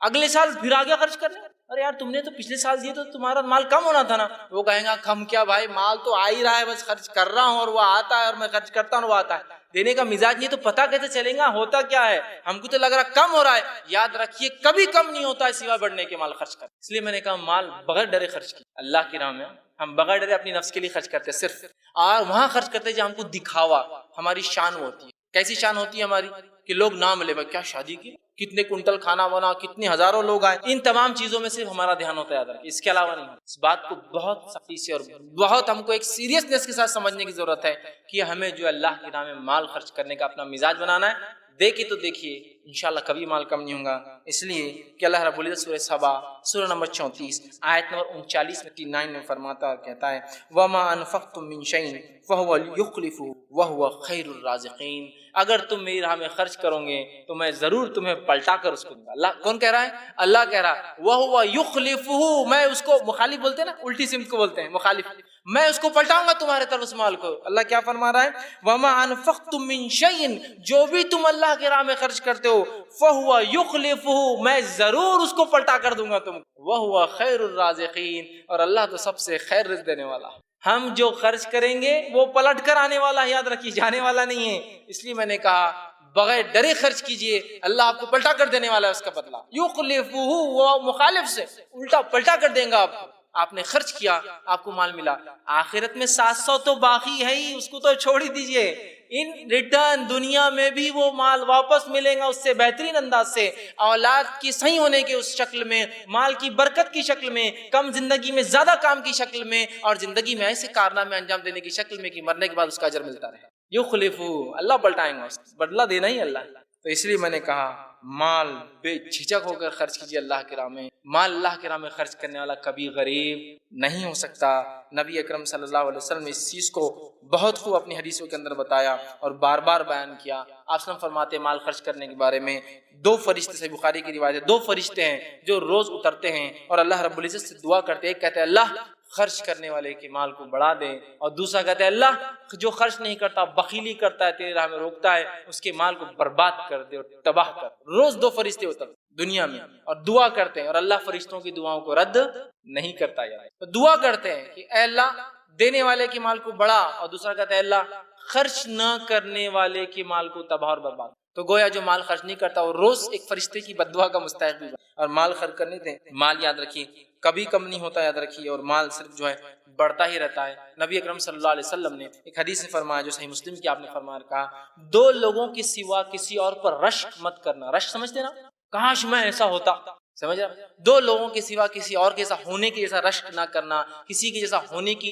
امید یا اللہ سے امید یا جو ہے اس کی نیت نہ کرنا۔ وہ کون دو لوگ ہیں؟ پہلا، اللہ نے جس کو قرآن عطا کیا ہو، وہ قرآن کا حافظ ہو، قرآن کو یاد کرتا ہو اور پڑھتا ہو خوب پڑھتا ہو۔ اللہ نے اس کو قرآن دیا ہو اور وہ خوب اس کی تلاوت کرتا ہو، تو ایسے آدمی کو دیکھ کے آپ بول سکتے کاش میں بھی ایسا ہوں۔ اور کہا دوسرا وہ آدمی جس کو اللہ نے مال دیا ہو اور وہ دونوں ہاتھوں سے صرف خرچ کرتا ہے، اس آدمی کو دیکھ کے بھی ہم کہہ سکتے کاش میں بھی اس کے جیسا ہوں۔ یہ دو لوگوں کے علاوہ رش نہیں کر سکتے۔ اور ہمارا معاملہ کیا ہے؟ کوئی آدمی کو مال خرچ کر دے گا، کیسا بیوقوف ہے یہ، اللہ کبھی ایسا نہیں بنانا میرے بیوقوف۔ میرے پاس ہوتا نا تو میں اپنی ایک اچھی گاڑی لیتا، ایک اچھا شہر سے باہر بنگلہ بناتا، ایک اچھی سہولت زندگی تھا۔ بیوقوف روز خرچ کرتے رہے۔ رشک صرف دو لوگوں پہ ہو سکتا ہے، جس کو قرآن یاد ہو، پڑھتا ہو اس کو خوب، اس کے جیسا کر سکتے اللہ کاش میں بھی ایسا ہوتا، مجھے تو عقل دیتا، حافظہ دیتا، میں بھی یاد کر کے پڑھتا۔ اور دوسرا جس کو مال خرچ کرتے ہو دیکھو تو نیت کر سکتے اللہ کاش میں بھی ایسا ہوں، اس کے جیسا، اور خوب مال خرچ کرتا۔ اس کے علاوہ کسی کے ایسا ہونے کی نیت نہیں کرتے، معلوم۔ اور ہمارے پاس خرچ کرنے والے کو ہم کیا سمجھتے ہیں؟ بیوقوف بھائی، خرچ کر رہا دیکھتے، کیا ضرورت تھی اتنی بڑی مسجد بنانے کی؟ مسجد تو کوئی بنا کے دے سکتا۔ کیا ضرورت تھی فلاں یتیم خانے کو دینے کی؟ کوئی بھی چلا دیں گے، یتیموں کیا ہے، کیسی بھی زندگی جی لیتے ہو۔ کیا ضرورت تھی چیریٹیبل ہاسپٹل بنانے کی؟ کمی تھی کہ ویسے بھی 10-20 روپے میں علاج ہو جاتا، جو بنا کے رکھ دیے؟ نہیں، اس لیے کہ وہ انویسٹمنٹ ہے ریئل، وہ بچ رہا ہے اس کا، وہ جانتا ہے۔ اس لیے کبھی کبھار ہائر لیول کے ایسے انویسٹمنٹس ہوتے ہیں جو لوور لیول کے لوگ کبھی سمجھ ہی نہیں پاتے ہیں۔ تو ویسے آج ہمارے مسلمانوں کا حال ہو چکا ہے۔ اللہ کی راہ میں خرچ یہ بہت بڑا انویسٹمنٹ ہے، اس کو تصور کیجئے، ذہن میں لائیے، ٹارگیٹ کیجئے اپنی آڈینس کس پہ خرچ کروں گا، ایک ایک نکال کر یہ مستحق دگرا فلاں ہے، وہ سب تو گیا درکنار۔ کوئی خرچ کرنے والے کو ملامت کرتے بیوقوف خرچ کرتے رہتا ہے۔ رش صرف دو لوگوں پر ہوتا ہے، اور نبی اکرم صلی اللہ علیہ وسلم نے فرمایا، متفق علیہ روایت ہے اور حدیث قدسی ہے۔ حدیث قدسی اس حدیث کو کہتے ہیں جس میں اللہ رب العزت پہلا راوی ہوتا ہے اس کا۔ رسول اللہ کہتے ہیں کہ اللہ فرماتا ہے، حدیث قدسی کیا ہے؟ اللہ رب العزت فرماتا ہے، یا ابن آدم، اے آدم کے بیٹے، اور بیٹے میں بیٹیاں بھی شامل ہیں، اولاد آدم، اے اولاد آدم، یا ابن آدم، انفق علیک، تو میری راہ میں خرچ کر، میں تجھ پر خرچ کروں۔ انفق، تو خرچ کر، انفق علیک، میں تجھ پر خرچ کروں۔ اللہ کہہ رہا ہے تو خرچ کر، میں تجھ پر خرچ کروں، لوٹا کر دوں گا تجھے اس کا بدلہ۔ اے ابن آدم سے اللہ رب العزت جو ہے آدم کی اولاد سے ہم سے خطاب کر رہا ہے کہ تم میری راہ میں خرچ کرو، میں اس کو پلٹاؤں گا تمہارے طرف، میں لوٹانے والا ہوں اس کو۔ تو کہا یا ابن آدم تو خرچ کر، میں تجھ پر خرچ کرتا رہوں گا، تو خرچ کرتا رہا میری راہ میں، میں تجھ پر جو خرچ کرتا رہوں گا۔ اب میں سمجھتا ہوں اللہ رب العزت نے جب وعدہ کر دیا خرچنے کا، میں نہیں سمجھتا اس سے بڑی اور جو ہے اپنے وعدے کو پورا کرنے والی کوئی ذات ہے جو اپنے وعدے کو پورا نہ کرے۔ تو خرچ کر کے تو دیکھ، میں تجھے لوٹاؤں۔ اور جس نے بھی خرچ کیا یاد رکھیے وہ اس کا مزہ جانتا ہے، خرچ کرنے میں کیا لذت آتی ہے اور کیا مزہ۔ خرچ نہیں کرے تو دوسرے کو بیوقوف ہم دیکھتے ہیں، لیکن خرچ کرنے والے کو پتا ہے اس میں کیا لذت ہے۔ خرچ کرنے کے جو فضائل آتے ہیں اس میں سے ایک فضیلت یہ ہے کہ خرچ کرنا سب سے نفع بخش تجارت ہے۔ بیسٹ بزنس اگر دنیا میں کسی نے کیا تو وہ آنے والی ہر آفٹر کی لائف کے لیے یہاں انویسٹمنٹ کیا، یہ سب سے نفع بخش تجارت ہے۔ کون سی؟ اللہ کے راہ میں خرچ کرنا۔ اب ہوتا ہے نا آپ کسی سے ملنے گئے اور وہ کچھ تو بھی نیٹ پر کچھ کر رہا ہے، اوہ کیا کر رہے ہو تم؟ میں شیئر مارکیٹ میں انویسٹ، اوہ کیا فائدے ہوتے ہیں اس کی، بولا یہ فائدے ہوتے ہیں، وہ فائدے ہوتے ہیں، ایسے فائدے ہوتے ہیں، دن میں جو ہے میں لکھ پتی، رات تک کروڑ پتی بن جاتا ہوں، ایسا ہوتا ہے، فلاں ہوتا ہے۔ کیا بھاری آدمی ہے، کیا خاموشی سے انویسٹمنٹ کر دیا اس نے، بتایا تک نہیں۔ اگلی بار اپن بھی ایسے کریں، انویسٹمنٹ ڈھونڈ رہے، آپ بھی خاموشی سے بھی کر رہے انویسٹ، ڈوب گئے تو بولتے بھی نہیں آپ کسی کو خاموشی میں، وہ ایک الگ بات ہے، لیکن آپ بھی انویسٹ کر رہے خاموشی سے، اس لیے کہ میرا بھائی کر رہا ہے، ایک ہائر لیول پہ اس کے انویسٹمنٹ جا رہے ہیں، فلاں ہو رہے ہیں، سمجھ میں آتا ہے اس کو۔ اب اللہ کی راہ میں خرچ کریں گے، نہ کچھ دکھ رہا ہے، نہ کوئی معاملہ ہو رہا ہے، نہ کوئی سمجھ رہے نا، یہ باتیں ہم کو کیوں سمجھ میں نہیں آ رہی؟ ہم جب لوگوں کو دیکھتے ہیں وہ تجارتیں کر رہے ہیں اور اس میں فائدہ ہو رہا ہے تو ہم دوڑ پڑتے ہیں دنیا میں، یہ تجارت کیوں نہیں سمجھ رہے؟ سب سے نفع بخش ہے، سب سے زیادہ نفع بخش تجارت کس کو کہتے ہیں معلوم؟ وہ تجارت، وہ بزنس جس کا ریٹرنز سب سے زیادہ ہو، تو یہ سب سے نفع بخش تجارت ہے، دو اور سب سے زیادہ پاؤ، یہ سب سے بخش تجارت ہے۔ اور اللہ رب العزت نے اس کے تعلق سے اپنی کتاب کے اندر فرمایا اور کہا، سورہ فاتر سورہ نمبر 35 آیت نمبر جو 29 اور 30 میں اللہ نے فرمایا، سنیے آیت کس طرح سے اللہ فرماتا ہے، ان الذین یتلون کتاب اللہ واقاموا الصلاۃ وانفقوا مما رزقهم، کہ وہ لوگ، اللہ فرماتا ہے، جو اللہ کی کتاب کی تلاوت کرتے ہیں، نماز قائم کرتے ہیں، اور جو اللہ نے دیا اس میں سے خرچ کرتے ہیں، مما رزقناہم، جو ہم نے رزق دیا اس میں سے خرچ کرتے ہیں۔ آگے فرمایا سرا وعلانیہ، خاموشی میں کرتے ہیں اور کبھی ظاہر کر کے کرتے ہیں۔ ہوتا ہے کبھی کبھار صدقے چھپ کر ہو نہیں سکتے، افضل صدقہ چھپ کر ہوتا ہے، لیکن کچھ صدقات آپ چھپ کر ہی نہیں سکتے۔ ایک مسکین راستے پہ کھڑا ہے، آپ چھپ کر نہیں دے سکتے نا، دکھ جاتا ہے، تو کچھ تو علانیہ ہو جاتے ہیں، لیکن کچھ صرف چھپ کے ہوتے ہیں۔ تو کہا وہ لوگ جو قرآن پڑھتے ہیں، نماز قائم کرتے ہیں، اللہ نے جو مال دیا خرچ کرتے ہیں، جو دکھ جاتا ہے جو چھپا کر کرتے ہیں، اللہ نے فرمایا ان کے تعلق سے علانیتاً یرجون تجارتاً لن تبور، ایک ایسا بزنس کرتے ہیں جس میں کبھی گھاٹا ہوتا ہی نہیں ہے، اللہ کی راہ میں خرچ کرنے میں کبھی گھاٹا ہوتا ہی نہیں۔ یہ ایسی تجارت ہے جو ڈوبتی ہی نہیں ہے، دنیا کی ہر تجارت ڈوب جاتی ہے یا انویسٹ کرنے والا مر جاتا ہے، دونوں میں سے کوئی چیز، یہ کبھی نہیں ڈوبنے والی تجارت، کبھی نہیں، آپ کو اس کا بدلہ ہمیشہ ہمیشہ ملتا ہے۔ اور خفیہ خرچ کرنے کے فضائل تو میں سمجھتا ہوں سب جانتے ہیں، خفیہ خرچ کرنے کے بہت بہت بہت زیادہ فضائل جو ہے کتاب و سنت میں قرآن حدیث میں آتے ہیں، جس میں سے ایک فضائل جو آتا ہے صحیح بخاری کی روایت میں، 7 لوگ جو عرش کے سائے میں ہوں گے جبکہ کوئی سایہ نہ ہوگا، اس میں سے ایک شخص وہ ہوگا جو سیدھے ہاتھ سے جب خرچ کرتا تھا تو اس کے الٹے ہاتھ کو پتہ نہیں اس نے کیا خرچ کیا، مطلب یہ کہ اتنی خاموشی میں خرچ کرتا، اتنا خاموشی سے دے دیتا تھا کسی کو نہیں پتا اس نے کیا۔ اور ایسے اللہ کے کئی بندے ہیں جو حقیقت میں واقع میں اتنی خاموشی سے اللہ کے نام میں جو ہے خرچ کرتے ہیں۔ اللہ رب العزت جو ہے خرچ کرنے کو ایک تجارت بتاتا ہے،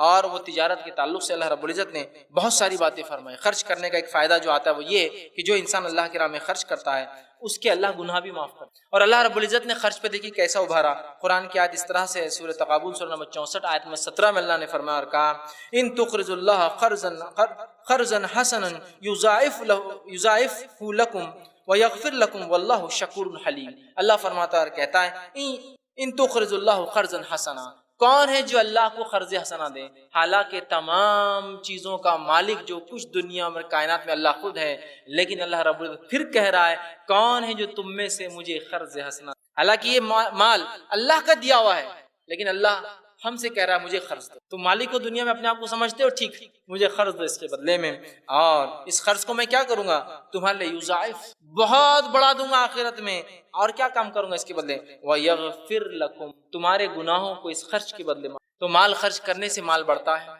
مال خرچ کرنے سے آخرت میں بدلہ ملتا ہے، مال خرچ کرنے سے گناہ معاف کرنے کا بڑا بہترین جو ہے ذریعہ یاد رکھیں۔ اسی طرح جو ہے اللہ رب العزت جو ہے صدقات کو بڑھاتا ہے اور سود کو گھٹاتا ہے، یاد رکھیں صدقات میں اللہ نے جو برکت رکھی اس کو اللہ رب العزت بڑھاتا ہے۔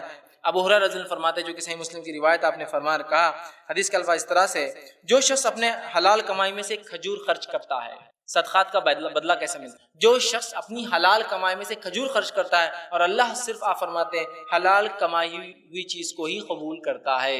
ہمارے پاس بہت سے لوگ ہوتے ہیں حرام کماتے اور صدقہ کرتے ہیں، رشوت لے رہے صدقہ کر رہے ہیں، سود لے رہے صدقہ کر رہے ہیں، حرام کمائی کر رہے صدقہ کر رہے، کوئی اجر نہیں۔ جو آدمی ایک کھجور صدقہ کرتا ہے حلال سے اور اللہ صرف حلال کو ہی قبول کرتا ہے، تو اللہ اس صدقے کو لے کر اپنے سیدھے ہاتھ میں رکھ لیتا ہے، اس کھجور کو لے کر، اور اس کھجور کو ایسے پالتا ہے، ایسے سنبھالتا ہے، ایسے رکھتا ہے اٹھا کر جیسے تم میں سے کوئی اپنے بچڑے کو پالتا ہے۔ بچڑے کو کیسے پالتا ہے یہ آپ کو شہروں میں تو نہیں سمجھ میں آئے گا، گاؤں میں جو لوگ رہتے ہیں کھیتی باڑی جن کے ان سے پوچھیے، بچڑے کی میل جو ہوتا ہے کسی، چاہے بکرا ہو چاہے ہیلا ہو، بھینس کا جو ہوتا ہے نا یا بیل ہو، اس کو کیسے پالتے ہیں؟ اس لیے کہ یہ جوتیں گا، بہت سارے کام ہوتے ہیں نا، سمجھ رہے آپ؟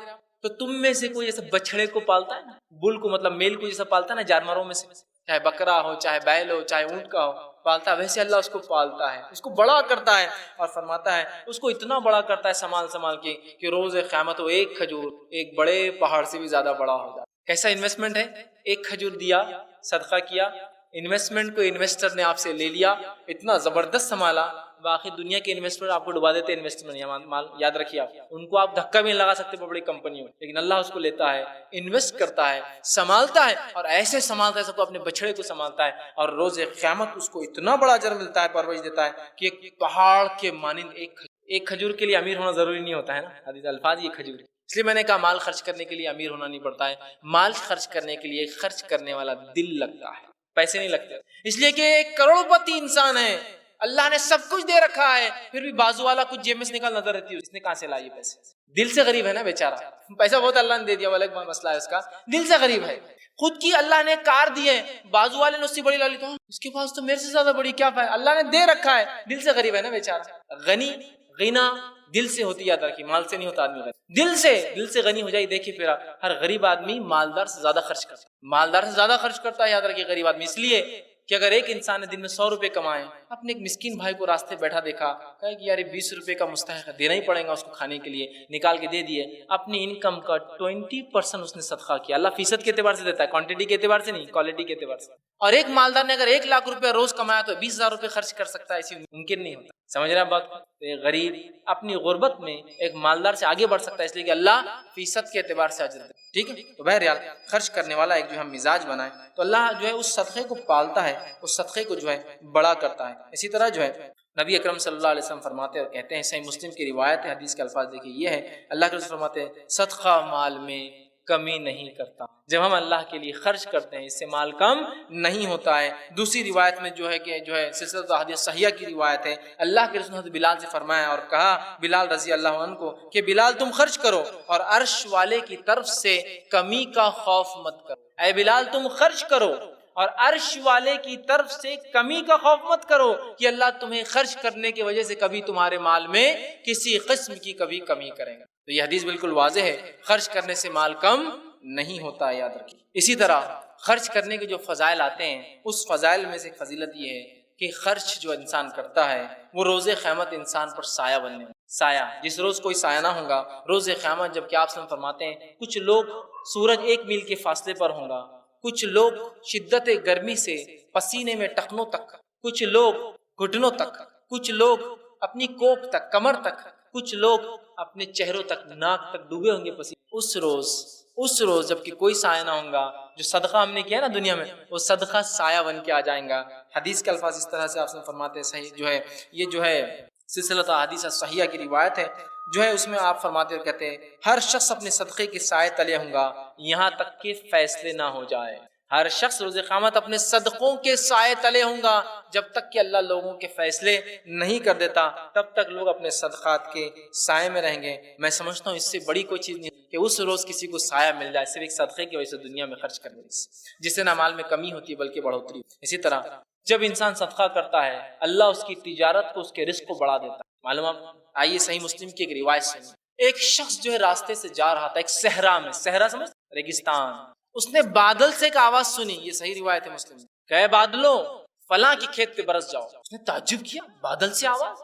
وہ چلنے لگا بادل کے پیچھے. بادل وہ کہتا ہے چٹیل میدان میں پہنچے، پتھریلے حصے میں، وہاں پانی برسا. پانی برسنے کے بعد ایک نہر نکلی، نہر نکل کے چلنے لگی. وہ اس نہر کے پیچھے پیچھے چلنے لگا اور اس نے دیکھا ایک شخص ہے جو کھیتی کر رہا ہے اور اپنے پھاوڑے سے نالی بنا رہا ہے اور پانی اسی کھیت میں جا رہا ہے. وہ شخص گیا اور کہا اے شخص نام کیا ہے تمہارا؟ تو اس نے وہی نام لیا جو بادل سے آواز آئی. تو کہا میں نے تمہارا نام بادل سے سنا، تمہیں مجھے بتانا ہوگا تم کیا کرتے ہو کہ تمہارے کھیت کو صحرا میں پانی برسایا جا رہا ہے، بادل پانی برسا رہے ہیں. تو کہا اب تمہیں چونکہ معلوم ہو چکا ہے، بتایا جا چکا ہے، میں تمہیں بتاتا ہوں میں کیا کرتا ہوں. میں جو یہ کھیتی کر رہا ہوں اس کھیتی سے جو ریٹرن آتا ہے، جو بدلہ ملتا ہے، جو پھل اگتے ہیں، جو اناج اگتا ہے، اس کے میں 3 حصے کرتا ہوں. ایک اللہ کے نام میں صدقہ کر دیتا ہوں، 1/3 33.33% صدقہ. ایک ری انویسٹمنٹ کرتا ہوں، واپس کھیتی میں لگاتا ہوں، اور ایک حصہ سال بھر اپنے لیے سٹاک کرتا ہوں، کھانے پینے رکھتا ہوں. میں یہ کرتا ہوں. اس عمل کی وجہ سے میرے ساتھ یہ ہوتا ہے کہ ایک اسپیشل بادل آتا ہے میرے لیے برستا اور چلا جاتا ہے. اللہ کے رسول نے فرمایا پچھلی قوموں کا واقعہ. اندازہ لگائیے. میں آج کے دور میں یہ کہہ سکتا ہوں کہ 1000 دکانوں کے بیچ میں میری ایک دکان ہے. میں صدقے کرنے والا انسان ہوں. کسٹمر میری دکان ڈھونڈ کے انشاءاللہ آئیں گا کیونکہ میں صدقہ کرنے والا. ڈھونڈ کے آئیں گے کسٹمر. کہاں ہے وہ آدمی؟ 1000 دکانیں مارکیٹ میں پھر بھی میرے پاس آئیں. کیوں؟ بادل آ رہے ہیں نا، صحرا میں بادل آ رہے ہیں، اس کے لے کر برس سکتے ہیں. تو کیا اللہ کی برکت جب زیادہ تھی آج کم ہے کیا؟ اللہ کا رحم جب زیادہ تھا آج ہم پر کم ہے کیا؟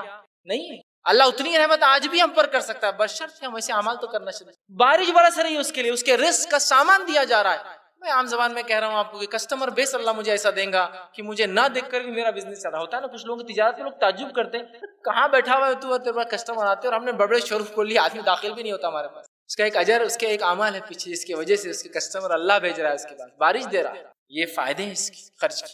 اسی طرح جو ہے اللہ کے راہ میں خرچ سے جو ہے اللہ تعالیٰ جو ہے خیر کے دروازے کھول دیتا ہے اور دنیا کے معاملات آسان کر دیتا ہے. ویسے اتنے فوائد ہیں اللہ کے راہ میں خرچ کے، ممکن ہی نہیں کہ میں اتنے وقت میں رکھوں. میں کچھ رکھ رہا ہوں بڑے اہم چنچن. خیر دیتا ہے اور دنیا کی زندگی آسان کرتا ہے. آئیے اللہ رب العزت کیا فرماتا ہے سورہ لیل سورہ نمبر 92 اور اس کی آیت نمبر 5 سے لے کر 11 میں اللہ نے فرمایا اور کہا فَأَمَّا مَنْ آتَى وَاتَّقَى، اور جس نے عطا کیا، خرچ کیا اور اللہ کا تقوی اختیار کیا، وَصَدَّقَ بِالْحُسْنَى، اور حق کی تصدیق کی جو نبی اکرم صلی اللہ علیہ وسلم لے کر آئے ہیں، تو فرمایا فَسَنُيَسِّرُهُ لِلْيُسْرَى، اس کے لیے ہم راستے آسان کر دیتے ہیں دنیا میں جینے کے اور آخرت میں کامیاب. پھر آگے فرمایا اور کہا وَأَمَّا مَن بَخِلَ وَاسْتَغْنَى، اور جس نے بخل کیا، کنجوسی کی اور اپنے آپ کو بری سمجھا اس سے کہ غنی مجھے کیا ضرورت ہے اس خرچ ورچ کرنے کی، تو جس نے بخل کیا، کنجوسی کی اور اپنے آپ کو اس چیز سے بری سمجھا، اس کے بارے میں اللہ فرماتا ہے اور کہتا ہے وَكَذَّبَ بِالْحُسْنَى، اور نیکی کو، نبی کی اس بات کی تصدیق نہیں کی، ان کی بات کو نہیں مانا، فرمایا فَسَنُيَسِّرُهُ لِلْعُسْرَى، ہم اس کے لیے دنیا اور آخرت کی زندگی مشکل کر دیتے ہیں، مشکل و پریشانی میں ڈال دیتے ہیں۔ پھر فرمایا وَمَا، اور پھر فرمایا وَمَا یغنی عنہ مالہ اذا تردی، اور جب وہ جہنم میں گرے گا اس کا مال وہاں ذرہ برابر بھی کام آنے والا نہیں۔ تو دیکھیے کیسی بہترین بات ہے، مال خرچ کرو ایمان کے ساتھ، بدلہ یہ پاؤ کہ دنیا کی زندگی آسان، آخرت کا راستہ آسان۔ مال مت خرچ کرو، بخیلی کرو، حق سے منہ موڑو، دنیا کی زندگی مشکل اور آخرت میں گرنے سے، جہنم میں گرنے سے مال بچانے والا ذرہ برابر بھی نہیں، ذرہ برابر بھی بچانے والا نہیں۔ ٹھیک، تو یہاں دیکھیے اللہ رب العزت نے یہ بات اسی طرح اللہ کے راہ میں مال خرچ کرنا تزکیہ نفس، نفس کی پاکی کے لیے ضرورت ہے۔ آپ بولیں گے تزکیہ نفس کا مال خرچ کرنے سے کیا ریلیشن ہے؟ اتنا گہرا ریلیشن ہے جس کی کوئی انتہا نہیں۔ کوئی نفس، کوئی انسان اپنے نفس کا بغیر مال خرچ کی کہ تزکیہ، صفائی، پاکی کر ہی نہیں سکتا، یاد رکھیں۔ اس لیے کہ مال خرچ کرنے سے اچھی صفتیں آتی ہیں اور مال خرچ نہیں کرنے سے بری صفتیں پیدا ہوتی ہیں۔ مال خرچ کرنے والے کے اندر خیر خواہی کا جذبہ ہوتا ہے، بھلائی کا جذبہ ہوتا ہے، ایثار کا جذبہ ہوتا ہے، رشتہ قائم کرنے کا جذبہ ہوتا ہے، اچھائی کا جذبہ ہوتا ہے۔ مال روکنے والے سے جو ہے اس سے کوئی خیر نہیں، اس سے بخل ہوتا ہے، وہ دھوکہ دے سکتا ہے، خون خرابہ کر سکتا ہے، رشتوں کو توڑنے والا ہوتا ہے، اس لیے کہ مال بچانا ہے نا۔ تو مال خرچ کرنے سے نفس میں ایسی اچھی صفتیں اور ایسے اچھے اخلاق پیدا ہوتے ہیں، جو مال جمع کرنے سے اتنے ہی اس کے الٹے بری صفتیں اور برے اخلاق جمع ہوتے ہیں۔ سیرت کا واقعہ ہے، جنگ موتا کا ایک واقعہ آتا ہے کہ ایک شخص نکلے، جنگ موتا ہو گئی، رات کا وقت ہے، اب لوگ جا رہے زخمیوں کو ڈھونڈ، وہ نکلے اور سوچا کہ اپنے بھائی کو تلاش کرتے ہیں، شاید بچا ہو یا آخری سانسیں لے رہا ہو، آیا تو نہیں ہے، دیکھ لے۔ پانی کی مشکیش لی، پانی کی تھیلی لی، سوچا پلا دوں اگر بچ جائے یا مل جائے۔ فوراً پہنچتے ہیں، ان کے بھائی نظر آتے ہیں، آواز آتی ہے پانی کی، فوراً پہنچتے ہیں، مرنے کو تھے، بالکل قریب ہیں۔ اس وقت جو ہے وہ پانی ڈالنے کی جو ہے کوشش کرتے ہیں، فوراً بازو سے ایک اور کراہنے کی آواز آتی ہے۔ تو یہ شخص جو کرا رہا ہے، ان کا بھائی کہتا ہے پہلے اس کے پاس چلے جاؤ، وہ زیادہ مستحق نظر آتا ہے پانی۔ وہ وہاں سے اٹھتے ہیں اور پانی پلانے اس کے پاس جاتے ہیں، وہاں پہنچتے ہیں، ایک اور کراہنے کی آواز، تھرڈ، وہ کہتا ہے وہ زیادہ مستحق، وہاں سے اٹھتے ہیں، وہاں پہنچتے ہیں، جب اس کو پانی منہ میں ڈالنے کو ہوتے ہیں، اس کی روح نکل جاتی ہے، واپس پلٹتے ہیں، اس کی روح نکل جاتی ہے، بھائی کے پاس آتے ہیں، وہ بھی مر چکا۔ کیا اخلاق ہے، مر رہا ہے آدمی لیکن دوسروں کا سوچ رہا ہے، وہ بول رہا ہے، سمجھ رہے ہیں بات؟ یہ صفت تبھی پیدا ہو سکتی ہے اس سماج میں، ان لوگوں میں جو خرچ کرنے کے عادی ہے، جو جمع کرنے کے عادی ہے، ان میں صفت کبھی نہیں پیدا ہو سکتی۔ خرچ کرنا اتنے اعلیٰ اقتدار پیدا کرتا ہے جس کی کوئی انتہا نہیں۔ تو خرچ کرنے سے نفس کا تزکیہ ہوتا ہے۔ اللہ رب العزت نے اس بات کے تعلق سے قرآن میں بیان کیا، سورہ توبہ سورہ نمبر 9 آیت نمبر 103 نے فرمان کہا خذ من اموالہم صدقات تطہرہم وتزکیہم بہا وصلی علیہم ان صلاتک سکن لہم واللہ سمیع علیم۔ اے نبی آپ سے فرمایا خذ من اموالہم صدقات، آپ ان کے مال سے صدقات لیجئے تاکہ ان کے نفسوں کو آپ پاک کریں، ان کے نفسوں کو پاک کرے اور ان کو تطہر ہو، ان کو صاف کرے، ان کی طہارت حاصل ہو، اور ان کے مالوں کو جو ہے تم ان کی نفسوں کو پاک کرو۔ تو گویا مال خرچ کرنے سے نفس میں کیا ہوتا ہے؟ پاکیزگی پیدا ہوتی ہے، یاد رکھیے۔ اور یہ پاکیزگی واقعی میں خرچ کرنے جو آتی ہے وہ ایک سماج کو جو خرچ کرتا ہے پتہ چلتا ہے۔ اسی طرح جو ہے مال خرچ کرنے سے قبر کے عذاب سے انسان بچتا ہے۔ آپ صلی اللہ علیہ وسلم فرمایا، عقبہ بن عامر رضی اللہ عنہ حدیث کے راوی ہے، وہ فرماتے ہیں اور کہتے ہیں، سلسلۃ الاحادیث صحیحہ میں روایت ہے، آپ نے فرمایا بے شک صدقہ کرنے والوں سے صدقہ قبر کی گرمی کو بجھا دیتا ہے۔ صدقہ جو ہے یہ قبر کی گرمی کو بجھا دیتا ہے اور مومن قیامت کے روز اس کے سائے تلے ہوں گا۔ صدقہ دینے سے قبر کے عذاب سے یا قبر کی گرمی سے انسان بچ جاتا ہے۔ اسی طرح جو ہے نبی اکرم صلی اللہ علیہ وسلم اتنا خرچ کرتے تھے، صحیح مسلم کی ایک روایت ہے، انس بن مالک رضی اللہ عنہ کے راوی وہ کہتے ہیں کہ اللہ کے رسول صلی اللہ علیہ وسلم کا ایک شخص ہے اور کہا میں تم پر ایمان تب لاؤں گا جب تم یہ دونوں پہاڑ کے بیچ میں جتنی بکریاں مجھے دے دو۔ آپ صلی اللہ علیہ وسلم نے کہا کیا تو واقعی میں ایمان لائیں گا؟ کہاں؟ تو کہا یہ دونوں پہاڑ کے بیچ کی بکریاں تیری ہوئی۔ وہ شخص اپنی قوم کی طرف بھاگا اور بھاگ کر کہا اے میری قوم تم سب اسلام قبول کر لو، اس امن کے دین کو قبول کر لو جو محمد صلی اللہ علیہ وسلم لے کر آئے، کیونکہ اللہ کی قسم حضرت محمد صلی اللہ علیہ وسلم جب دیتے ہیں، جب عطا کرتے ہیں تو جو ہے ان کو فخر کا کوئی خوف نہیں ہوتا ہے۔ جب دیتے ہیں تو بغیر سوچے سمجھے دیتے ہیں، ان کو فخر کا، غریبی کا کوئی خوف ہی نہیں ہوتا۔ آپ سب اتنا خرچ کرنے والے۔ دوسری روایت صحیح بخاری کی، آپ نے ایک بار عصر کی نماز پڑھائی، عصر کی نماز پڑھا کر آپ فوراً اٹھے، لوگوں کے کاندھوں کو پھلانگتے ہوئے فوراً پہنچ گئے اور چلے گئے. صحابہ پریشان ہوئے, کہاں چلے گئے آپ؟ تھوڑی دیر بعد آپ, چونکہ آپ کا معمول ذکر کا تھا ہر نماز کے بعد, کہاں چلے گئے؟ لوگوں نے کہا اللہ کے رسول آپ کہاں چلے گئے تھے آج نماز کے بعد؟ تو کہا میرے گھر میں کچھ سونا پڑا تھا, میں نے سوچا کہیں رات بھر میرے پاس نہ رہ جائے, میں گیا فوراً صدقہ کر کر پھر آیا. شام تک بھی رکھنا پسند نہیں کیا آپ نے, پیسوں خرچ کر دیا. شام تک بھی پسند نہیں کیا, خرچ کر کے آ گئے اس کو. آپ سوچیں گے اب سب خرچ کریں گے تو پھر کیا ہوگا؟ جب سب خرچ کریں گے تو آٹومیٹکلی پیسہ واپس بھی تو آئیں گا, سرکولیشن. آج سب پیسے کی ہوڑ ہے, جمع کر کے بلیک منی ہے نا, میں خرچ کر رہا ہوں, آپ خرچ کرتے, یہ خرچ کرتا ہے, وہ خرچ کرتا ہے, آپ بھی دیتے, سبھی دینے والے, تو خود بخود پیسے کا روٹیشن آپ دیکھیں, مال آنا شروع ہو جاتا ہے, جاتا نہیں ہے. یہ اللہ کی طرف کی بات ہے. ہم سمجھتے جمع کرنے سے ہوتا ہے, نہیں, خرچ کرنے سے مال بڑھتا ہے. تو آپ سمجھ اتنا دیتے کہ آپ نے ایک رات صدقہ رکھنا پسند نہیں کیا. اسی طرح جو ہے صحابہ کا اگر معمول لے تو عمر ابن خطاب رضی اللہ عنہ کا ایک واقعہ ہے. جنگ متا کا موقع ہے, آپ صلی اللہ علیہ وسلم نے اعلان کیا کہ کون صدقہ کرے گا. وہ کہتے ہیں کہ میں نے آج سوچا, اور جو ہے ابو داؤد کی روایت ہے, میں نے سوچا کہ آج میں جو ہے ابوبکر سے سبقت مار لوں. اس لیے کہ صحابہ کی ریس کس چیز میں تھی معلوم آپ کو؟ نیکیوں میں تھی, اور دنیا میں نہیں, آخرت کے لیے تھی. نیکیوں میں بھاگتے تھے ایک دوسرے کے پیچھے. تو کہا آج میں ابو بکر کو مات دے دوں گا انشاءاللہ, پیچھے کر دوں گا اور میں آگے بڑھ جاؤں گا. اور 50% سب بیچ کے آ گئے, مال غلات سب سیل کیا, 50%. آپ صلی اللہ علیہ وسلم کے پاس کہ اللہ کے رسول یہ حاضر ہے. کہا کتنا ہے؟ تو کہا 50%, سب چیز کا آدھا.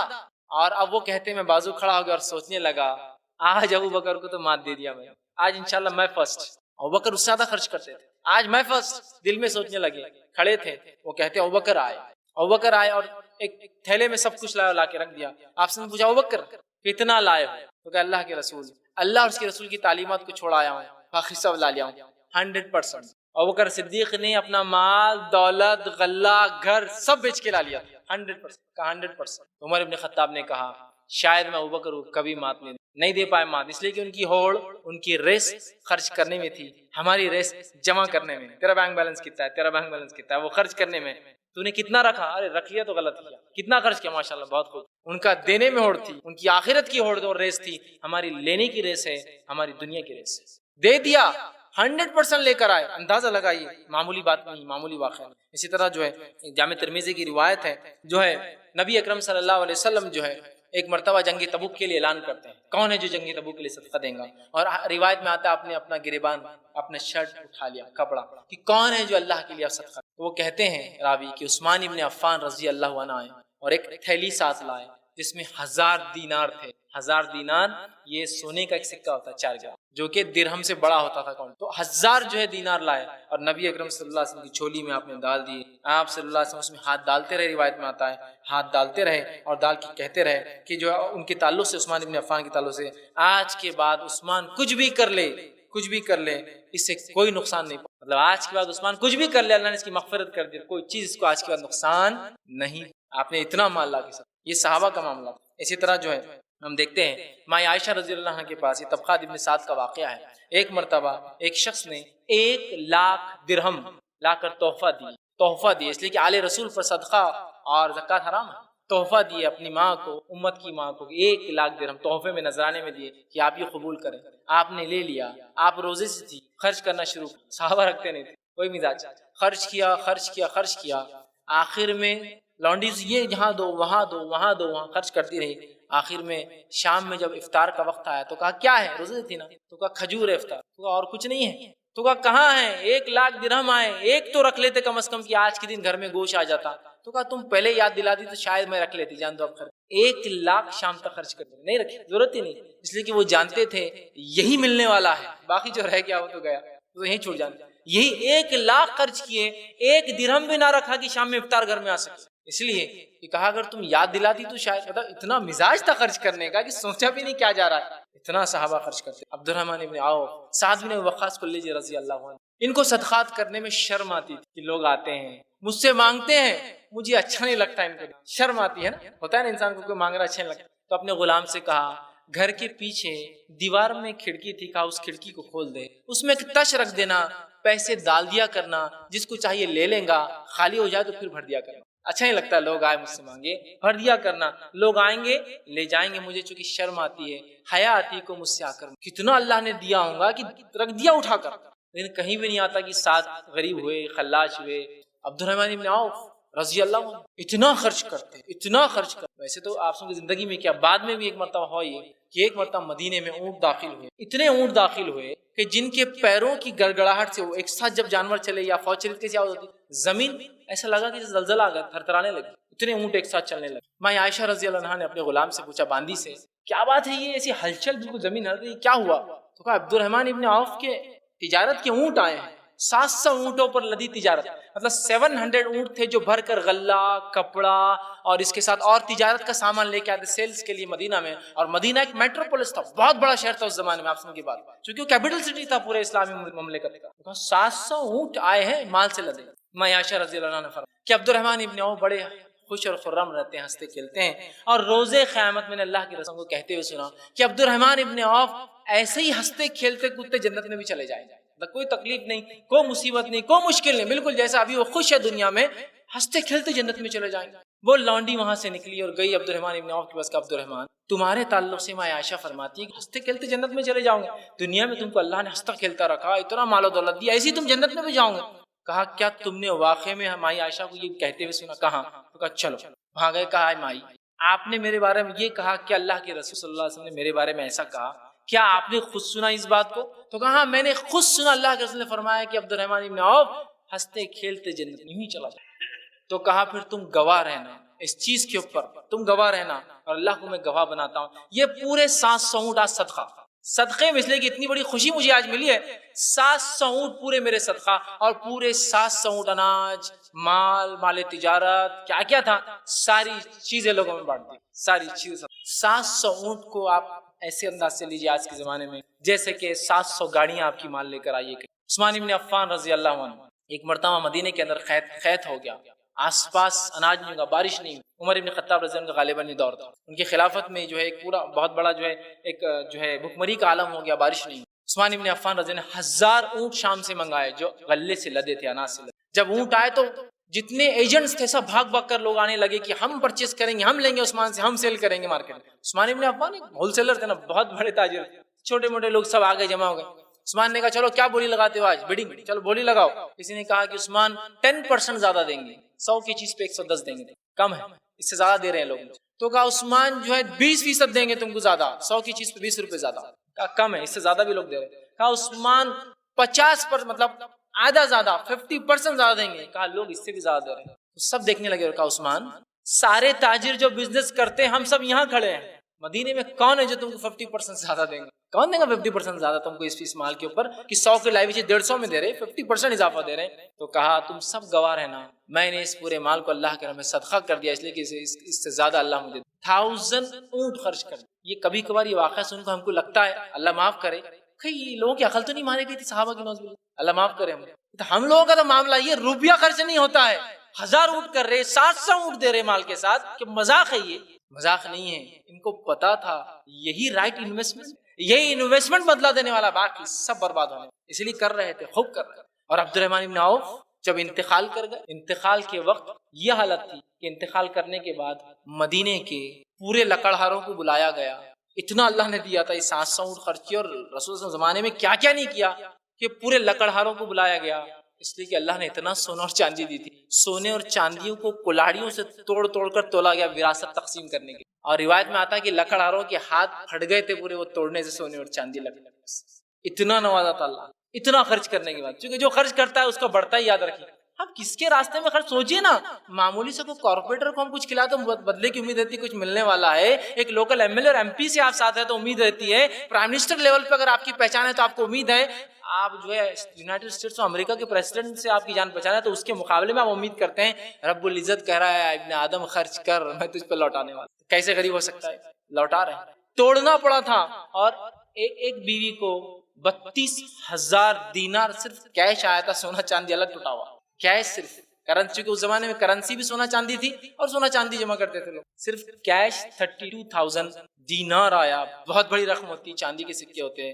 اور آپ کو 4 بیویاں تھی تو 1/8 میں سے 4/4 حصہ آئی، 1/8 ملتا ہے بیوی، وہ جا رہا ہے. اندازہ لگائیے. تو اللہ دیتا ہے، یاد رکھیے خرچ کرنے سے کوئی غریب نہیں ہوتا. تو خوب مزاج بنائیے خرچ کرنے کا. آئیے چند آخری نکات اور بات ختم کر رہا ہوں. کہاں کہاں ہم خرچ کر سکتے ہیں؟ میں نے کہا تھا میں یہ بات بھی رکھوں گا انشاءاللہ کہاں کہاں خرچ. سب سے پہلے آپ جہاں خرچ کر سکتے ہیں، جہاں خرچ کر سکتے ہیں وہ جگہ ہے اللہ کے گھر کے لیے، مسجد. سب سے پہلے وہاں خرچ کیجیے، ٹھیک. اور سب سے اچھا پیسہ خرچ کیجیے، تاکید کے ساتھ کروں، سب سے اچھا پیسہ. آپ کہیں گے ارے ایسی بولنے کی بات ہے کیا، سب سے اچھا پیسہ اللہ کے، مسجد کی بات ہے نا.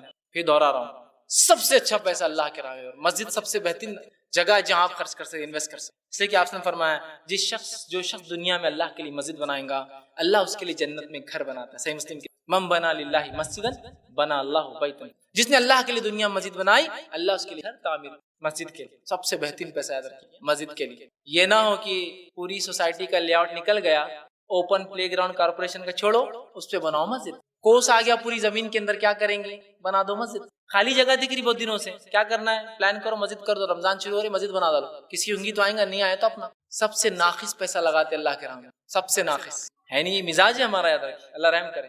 کیا ہماری مسجدیں پرائم اسپاٹ پر بنتی ہیں؟ پرائم اسپاٹ پورے جو ہم نے لے آؤٹ ڈالا سوسائٹی کو، اس کے بیچ میں مسجد، پورے راستے آگے مسجد اور آس پاس ہماری سوسائٹی. سب سے کونے کا کوس والا ڈسپیوٹیڈ مسجد کی 1500 اسکوائر فٹ 2000 گورنمنٹ کی لینڈ یوز کر لو، بناؤ اس مسجد کو، مسئلہ ہے. پھر اللہ سے دعا، اللہ میں سب سے کروڑپتی بن جاؤں اس علاقے کا، ہم سب کو مال و دولت دے. جو خرچ کرو گے وہی نا یخلف، اللہ پلٹا کے وہی دیں گے نا جو تم دیتے ہو اس کے راستے، وہی تو ملنے والا، ریٹرن کیا وہی ملیں گا. تم ناقص خرچ کرو گے اللہ پسند بھی نہیں کرتا ناقص صدقے کو، یاد رکھیں. آج یہی معاملہ ہے. میں بار بار مثالیں دیتا ہوں، اللہ رحم کرے آج کل ہو رہا ہے، لیکن اس میں ایک خدشہ یہ بھی ہے، آج کل لوگ خرچ کر رہے ہیں مسجد کے لیے، اچھا خرچ کر رہے ہیں، لیکن خدشہ یہ بھی ہے، یہ بھی ایک شان کی وجہ بن جا رہی ہے. کبھی ہمارے محلے کی مسجد میں آ کے دیکھیے تو وہ بولتے اجی جناب ہمارے پاس آ کے دیکھیے، تمہارے تو خالی ٹائلس، ہمارے پاس تو اے سی بھی ہے. تو تیسرے بولتے تمہارے پاس اے سی، ہمارے پاس سینٹرلائز اے سی، کبھی وہاں کے دیکھیے. فخر کی علامت نہ ہو، اللہ کی راہ میں خرچ کیا، اللہ کی مساجد تعمیر کرے، سادی سیدھی سہولتیں پوری ہونا چاہیے، سادی سیدھی سہولتوں کے ساتھ خرچ کیجیے، خوب خرچ کیجیے. تو مسجدیں یہ میں کہوں گا پہلی جگہ ہے جہاں آپ خرچ کیجیے، اس کے لیے لگائیے، تعمیرات کیجیے، جگہ ڈھونڈیے. پتہ نہیں کب تک لوگ عبادتیں کریں گے، سب کا ثواب ملتا ہے. بہت بڑی چیز ہے، اس کو سمجھنے کی آج بہت زیادہ جو ہے ضرورت ہے. اس کے علاوہ جہاں ہم خرچ کر سکتے ہیں، اس کے اندر دوسری چیز نافع علم کی نشر و اشاعت میں، بینیفیشل نالج کو پھیلانے، اس کو سرکولیشن کے اندر کسی بھی قسم سے کتابچے چھاپنا ہو سکتا ہے.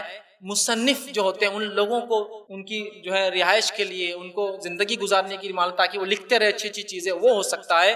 جو طالب علم مدارس میں پڑھتے ہیں ان کو علم حاصل کرنے کے لیے تاکہ دین کا علم حاصل کرے، اس کے لیے ہو سکتا ہے. اسی طرح جو ہے قرآن کو مساجد میں رکھ کے وقف کرنا تاکہ لوگ پڑھے، یہ ہو سکتا ہے. دینی کتابوں کی نشر و اشاعت کے لیے ہو سکتا ہے. اسی طرح دینی جو ہے درس اور تدریس کی جو ہے آڈیو اور ویڈیو ریکارڈنگ کے ذریعے، براڈ کاسٹ کے ذریعے، انٹرنیٹ کے ذریعے، کچھ بھی ہو سکتا ہے. نافع علم کو سرکولیٹ کی، نافع علم کو. یہ دوسرا سب سے بہترین ذریعہ ہے اپنے پیسے کو انویسٹ کرنا. نافع علم پتہ نہیں اس کا بینیفٹ کون کون کہاں تک اٹھائیں گے. نافع علم ایک شخص نے کتاب لکھی، پتہ نہیں کتنے صدیوں سے لوگ اس کتاب سے صدیوں سے یاد رکھیں. میں کبھی کبھار سوچتا ہوں جو آپ صلی اللہ علیہ وسلم نے نافع علم کی جو فضیلت بتائی وہ کیوں ہے، اور خاص طور سے نافع علم میں کتابوں کے تعلق سے کتابیں جو لکھی جاتی ہیں اس کا فائدہ کیوں بتایا، اس لیے کہ وہ باقی رہتی ہے. مقرر بہت ہوتے تقریریں دیتے ہیں، ان کے تقریروں کا بیس بھی کتابیں ہوتی جو مصنف علماء لکھتے ہیں. کہیں نہ پھر ثواب کے حقدار پہلے تو وہی ہوتے ہیں جس نے کتاب لکھی، پھر بولنے والا ہوتا ہے، پھر سننے والے اور عمل کرنے والے. نافع علم جانچیے کہاں کہاں لوگ ایسا کر رہے ہیں، کتاب و سنت کی فروغ کر رہے ہیں. اس نافع علم کا ذرائع آج کل تو اتنے الحمدللہ، جہاں آج پرنٹڈ بک کا زمانہ تھا آج ای بکس کا زمانہ ہے، وہاں بھی لگائیے. کبھی کبھار سمجھتا نہیں ہم کو الیکٹرانک نہیں بھائی گڑبڑی دکھ رہی ہے کچھ تو ای بکس. کبھی پرنٹنگ سستی پڑتی، ای بکس اس سے مہنگی ہو، لیکن اس کے بینیفٹس، ایک کتاب یہاں بنی، نیٹ کے اوپر اپلوڈ ہوئی، پورے دنیا میں پھیل گئی ایک دن، کیونکہ الیکٹرانک فارم میں. چھپی ہوئی کتاب کو تو پوسٹ سے منگایا جائے گا، بہت لمبا پروسیس ہے، لیکن ای بک جب بنیں گی تو ظاہر سی بات ہے وہ کوئی بھی لے سکتا ہے، اس کو خریدنا نہیں، بہت سی بات چلی جاتی ہے. اس کو انویسٹمنٹ کرنا پڑے گا لوگوں کو کہ ثواب جا رہا ہے فی سبیل اللہ. اور الحمدللہ ایسے لوگ میں نے دیکھے ہیں جو اللہ کے لیے کام خوب اس معاملے میں آگے بڑھ رہے ہیں. الیکٹرانک میڈیا کو ایسا استعمال کیا ہے کسی کو انتہا نہیں. جیسا ایک مثال کے طور پر ایک سافٹ ویئر کا نام ہے تو مکتبہ شاملہ، ایک سافٹ ویئر ہے جس کے اندر کتب احادیث کو جمع کیا گیا. کم و بیش اس ایک سافٹ ویئر کے اندر 3200 کتابیں پی ڈی ایف فارمیٹ میں وتھ سرچ آتی ہیں. آپ صرف لفظ ڈالیے وہ چیزیں کہاں کہاں 3200 کتابوں میں لا کے رکھ دیتا ہے آپ کے ساتھ. یہ سافٹ ویئر ڈیولپمنٹ کو کروڑوں کا انویسٹ، اللہ ان کو ضائع کر دیا اور اس کو فری سرکولیٹ کرتے پورے دنیا میں انسانیت فائدہ اٹھائے. یہ نافع، یہ نشر. ایک لائبریری ہے صرف ایک ڈی وی ڈی کے اندر، ایک لائبریری، شاید اتنی 3200 کتابیں آ بھی نہ سکیں. یہ ہوتا ہے چاہیے پرکھیے علم کو کیسا پھیلا جا رہا ہے، اس میں لگ جائیے اس کی فرق. تیسری چیز ہو سکتی ہے یہاں خرچ کریں ہم، وہ ہے یتیموں کی کفالت. یتیم سماج کا سب سے کمزور فرد ہوتا ہے، اس لیے اس کی کفالت کیجیے۔ آپ صلی اللہ علیہ وسلم فرمایا، بخاری کی روایت ہے، میں اور یتیم کی کفالت کرنے والا، دیکھ بھال کرنے والا، سنبھالنے والا، اس پہ خرچ کرنے والا جنت میں ایسے رہیں گے۔ آپ نے شہادت کلمے کی انگلی اور بیچ کی انگلی ایسے رہیں ساتھ ساتھ۔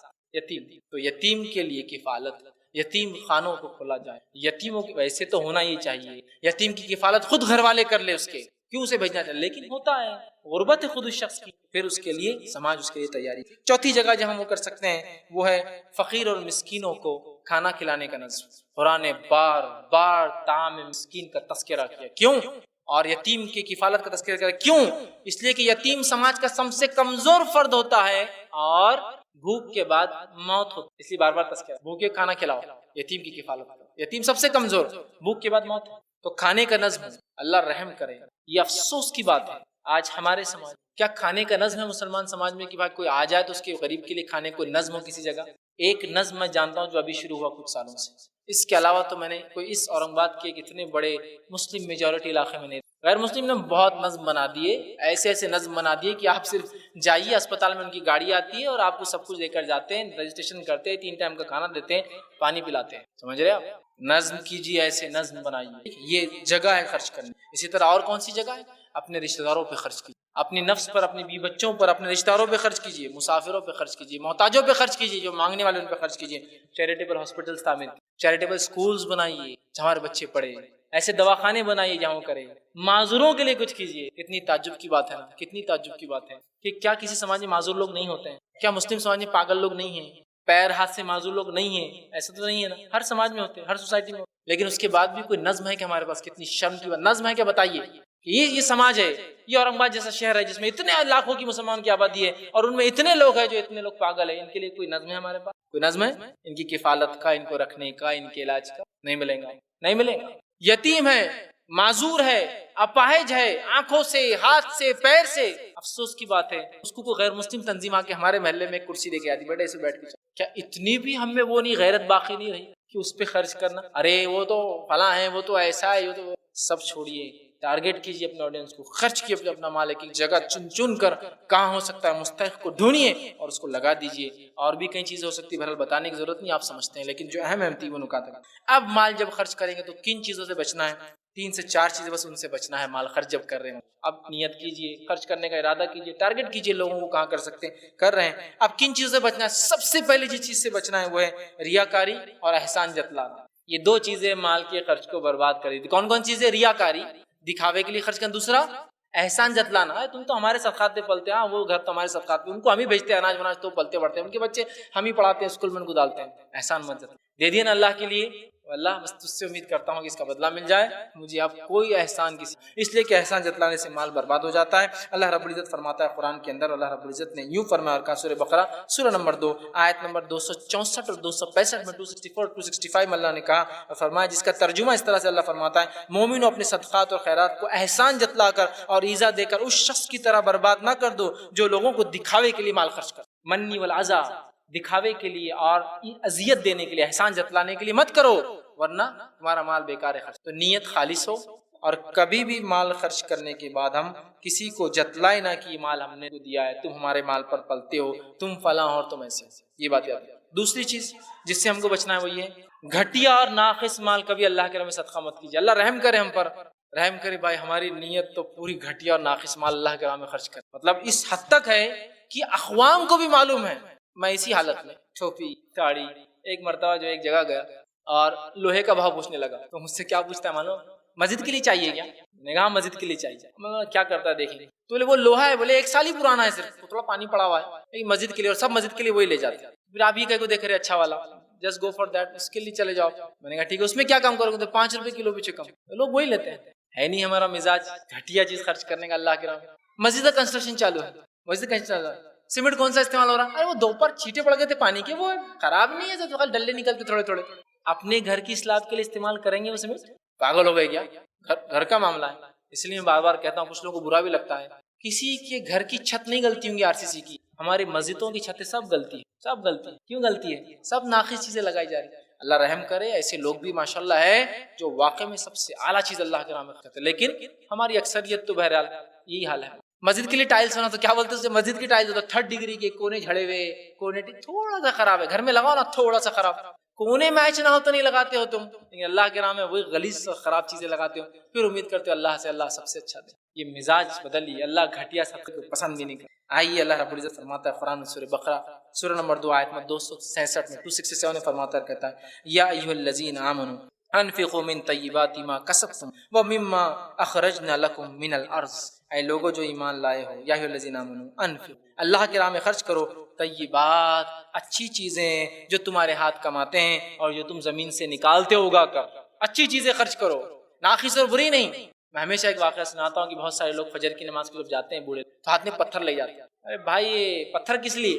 بولے وہ نل صبح کھلتا نہیں نا مسجد کا، لوکھنڈی رہتا ہو لوہے کا، جام ہو جاتا ہو، حالانکہ اسی بستی میں جس بستی میں وہ پتھر سے نل کھلتا ہے اسی بستی کے گھروں کے اندر کروم کے نل ہوتے، گھر میں 1/2 ٹن کاکس 1/4 ٹن ہے نا، کروم پالش فیس والا پانی آتا اڑنا نہیں بول کر، اور اسی بستی میں مسجد کا حال یہ کہ یا تو پلاسٹک کے ٹوٹ جاتے یا تو لوکھنڈی لگے، پھر اللہ سے دعا اللہ سب سے اچھا میرے کو ملے، اس کے راستے میں سب سے ناقص، اور نل بھی ایسا الحمدللہ کہ آپ وضو کے لیے پانی کھولیے وضو کے ساتھ غسل دونوں ایک ساتھ ہو جاتا ہے، اس میں لوہے کا نل کھولتے پورا فر شاور کیسا بہنا چالو ہو جاتا ہو، گھر کے نل کیسے آتے بہترین پانی میں سوفسٹیکیٹڈ، اللہ کے راستے میں، اللہ کے راستے میں خرچ کرنا۔ پرانا پنکھا ہے نا رکھا ہوا گھر کا، دے دو نا، مسجد میں نہیں پنکھا تھا، تو بیچارے مسجد والوں کو پتا ہے لوگ بھی نہیں دیتے تو بولتے لاؤ پرانا سونا جو بھی لاؤ، کیا نیا گھر بناؤ گے تو پرانے ٹین لگاؤں گے اپنے گھر کے، نہیں اب تو RCC کا بنانا ہے، مسجد میں دیتے ہو، کیا حال کر دیا دین کا ہم نے۔ سب سے اعلیٰ مال خرچ، اللہ صدقہ برے مال کو پسند ہی نہیں کرتا، جو مال کو خود تم اپنے اللہ فرماتا ہاتھ میں لینا پسند نہ کرو کہ اللہ کی راہ میں خرچ کرتے ہو اس مال کو، اس بات کو ہم ذہن میں دیں۔ اور جو ہے چوتھی اور آخری چیز اس بات کو ہم یاد رکھیں، صدقہ دینے کے بعد کبھی واپس نہ، اس لیے کہ آپ صلی اللہ علیہ وسلم نے فرمایا،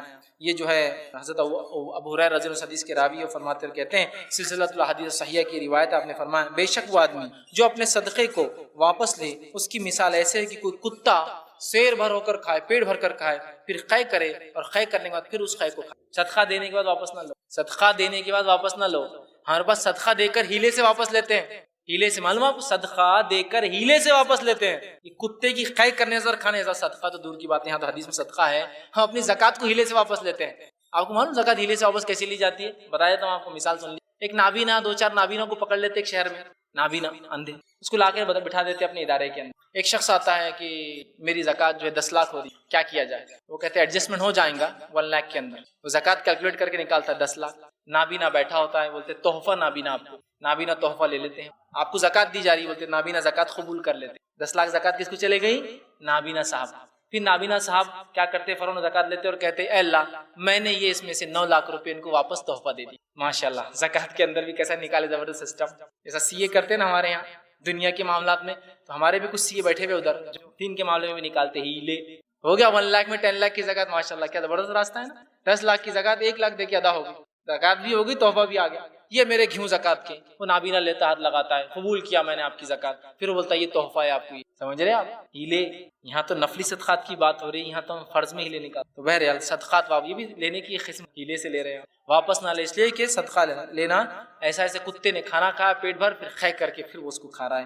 عمر ابن خطاب رضی اللہ عنہ فرماتے ہیں، مسلم کی روایت ہے، میں نے ایک شخص کو ایک گھوڑا دیا، قیمتی گھوڑا، اس نے گھوڑا گما دیا، عمر ابن خطاب نے سوچا اب تو اس کی ملکیت سے نکل گیا نا، گھوڑا نکل گیا نا، گما دیا نا اس نے، انہوں نے سوچا اگر وہ گھوڑا مل جائیں گا نا تو کوئی بھی بیچنے والا سستے داموں میں بیچیں گے نا اس گھوڑے کو، تو میں خرید لوں، لیکن سوچا میں اللہ کے رسول سے بات تو کر لوں، صلی اللہ علیہ وسلم پہلے پوچھ لوں، آپ گھر کے اللہ کے رسول ایک گھوڑا میرا تھا بڑا قیمتی، میں نے دے دیا تھا کسی کو، صدقہ کر دیا تھا، اب وہ گم گیا، اب اگر وہ گھوڑا کسی کو مل جائے تو کیا سستے میں لے لوں؟ تو کہا عمر اس گھوڑے کو واپس نہ لینا، جو صدقہ کر چکے تھے نا تم وہ گھوڑا، اس گھوڑے کو واپس نہ لینا۔ پھر آپ نے فرمایا تم 1 درہم میں کیوں نہ دے وہ گھوڑے کو تم واپس لینا، کیونکہ اپنا صدقہ واپس لینے والا شخص اس کتے کی مانند ہے جو اپنی خے کو دوبارہ چاٹ کر، کہا نہیں تم کو معلوم ہے تمہارا ہی گھوڑا ہے، اب چونکہ گم گیا اب سستے ملیں گے نا، تو کہا 1 درہم میں ملے تو نہیں لینا، صدقہ تھا نا، گیا صدقہ اب نہیں لیا جائے، دے دیا مت لینا، اس لیے کہ وہ کتے کے پیٹ بھر کر کھا کے خے کر کے کھانے کی مانند ہے۔ تو ان 4 چیزیں بچے، ریاکاری، احسان جتلانا صدقہ دینے کے بعد، اسی طرح ناقص مال کو اللہ کے راہ میں نہ خرچ کرے، اور چوتھی چیز جو ہے اپنا صدقہ دے کر واپس نہ لیں۔ بہرحال یہ چند باتیں تھی صدقات اللہ کے راہ میں خرچ کرنے کی فضائل، اس کے بعد اس کے فضائل کے بعد میں نے کچھ باتیں کہاں خرچ کرنا اس کے تعلق سے رکھی، اس کے بعد کچھ چیزیں جن سے ہمیں احتیاط کرنا چاہیے، اور امید ہے کہ کچھ باتیں آپ کو سمجھ میں آئی ہوں گی، اور ہم کوشش کریں گے اور اس عزم کے ساتھ اٹھیں گے انشاءاللہ کہ ہم دینے والے لوگ ہیں، لینے والے نہیں ہیں، اور دینے کے لیے مالدار نہیں ہونا پڑتا ہے، بس ایک دل بنا لیجیے غنی دینے والا، انشاءاللہ اللہ دیکھیے کیسے دیں گا، اللہ اپنے برکت کے دروازے اور راستے کھول دیں گا، اولاد کے سدھار کی شکل میں، بیوی بچوں کی اس میں، کم عمل کے اندر زیادہ اجر کی شکل میں، کم زندگی کے اندر زیادہ کام کی شکل میں اللہ آپ سے لیں گا۔ دیکھیے تو صحیح، ایک مزاج تو بنائیے، پھر دیکھیے آپ دیکھیے کیسے اللہ راستے کھولتا ہے۔ جب اللہ راستے کھولیں گا تب سمجھ میں آئے گا اللہ کیسے دیتا ہے کس کو، وہ ابھی نہیں سمجھتا انسان، اور ہر آدمی اپنی استطاعت کے مطابق خرچ کرے، نہیں میں تو غریب اور امیر کچھ نہیں، ہر آدمی ایک مزاج بنا لے کہ میں دوں گا۔ تو آپ دیکھیے صحابہ کتنے غریب لوگ بھی دینا پسند کرتے تھے، غربت میں بھی لینا لے کو اپنے غیرت کے خلاف سمجھا کرتے تھے، وہی مزاج ہم بنا لیں اور دینے والے بن جائیں، خوب اللہ کے راہ میں خرچ کریں، ٹارگٹ کریں مسکینوں کو، محتاجوں کو، مساجد کو، مدارس کو، یتیم خانوں کو، ایسی جگہوں کو جہاں حقیقت وہ کر رہے ہیں، اور اپنا پیسہ جب دے، چونکہ آج کل بہت سارے لوگوں نے ہیلے اور بہانے اور طریقے بنا لیے لوٹ مار کے، اس معاملے میں ضرور احتیاط کریں، آپ کا پیسہ کہاں جاتا ہے اس کی آپ نظر ضرور رکھیں، ورنہ یہ نہ ہو کہ آپ دیتے رہے اور پتہ چلا حقیقت کوئی چیز موجود ہی نہ تھی۔ تصدیق نامے ہوتے لوگوں کے پاس یا اس طرح کی ویریفیکیشن، یہ بہت ضروری ہوتا ہے تاکہ ہمارے ساتھ اللہ انشاءاللہ اس کا بھی اجر دے گا، وہ ایک الگ چیز ہے، لیکن ہم یہ نہیں چاہتے ویسی اجر ہم پاتے رہے، ہم چاہتے مستحق ٹارگٹ بھی ہو اور ان تک ہماری چیزوں کو ہم پہنچائے، چاہے صدقات کسی بھی شکل کی ہو، فرض ہو یا نفلی ہو، اس معاملے میں کوشش کریں ہم سے لوگوں تک پہنچائے۔ اللہ اسی پہ اپنی بات کو میں ختم کروں گا۔ اللہ رب العزت سے دعا ہے کہ اللہ سبحانہ تعالیٰ جو کچھ کہا سنوں گا اس پہ عمل کی ہمیں توفیق عطا فرمائے، ہم تمام کو خرچ کرنے کا ایک مزاج دے، ہم تمام کی برکت دے اور ہمیں خرچ کرنے والا بنائے، اور اللہ رب العزت جو ہے ہمیں کتاب و سنت کی صحیح سمجھ عطا فرمائے، جب تک زندہ رکھے اسلام اور ایمان پر زندہ رکھے، خاتمہ ایمان پر ہو، وآخر دعوانا ان الحمد للہ رب العالمین۔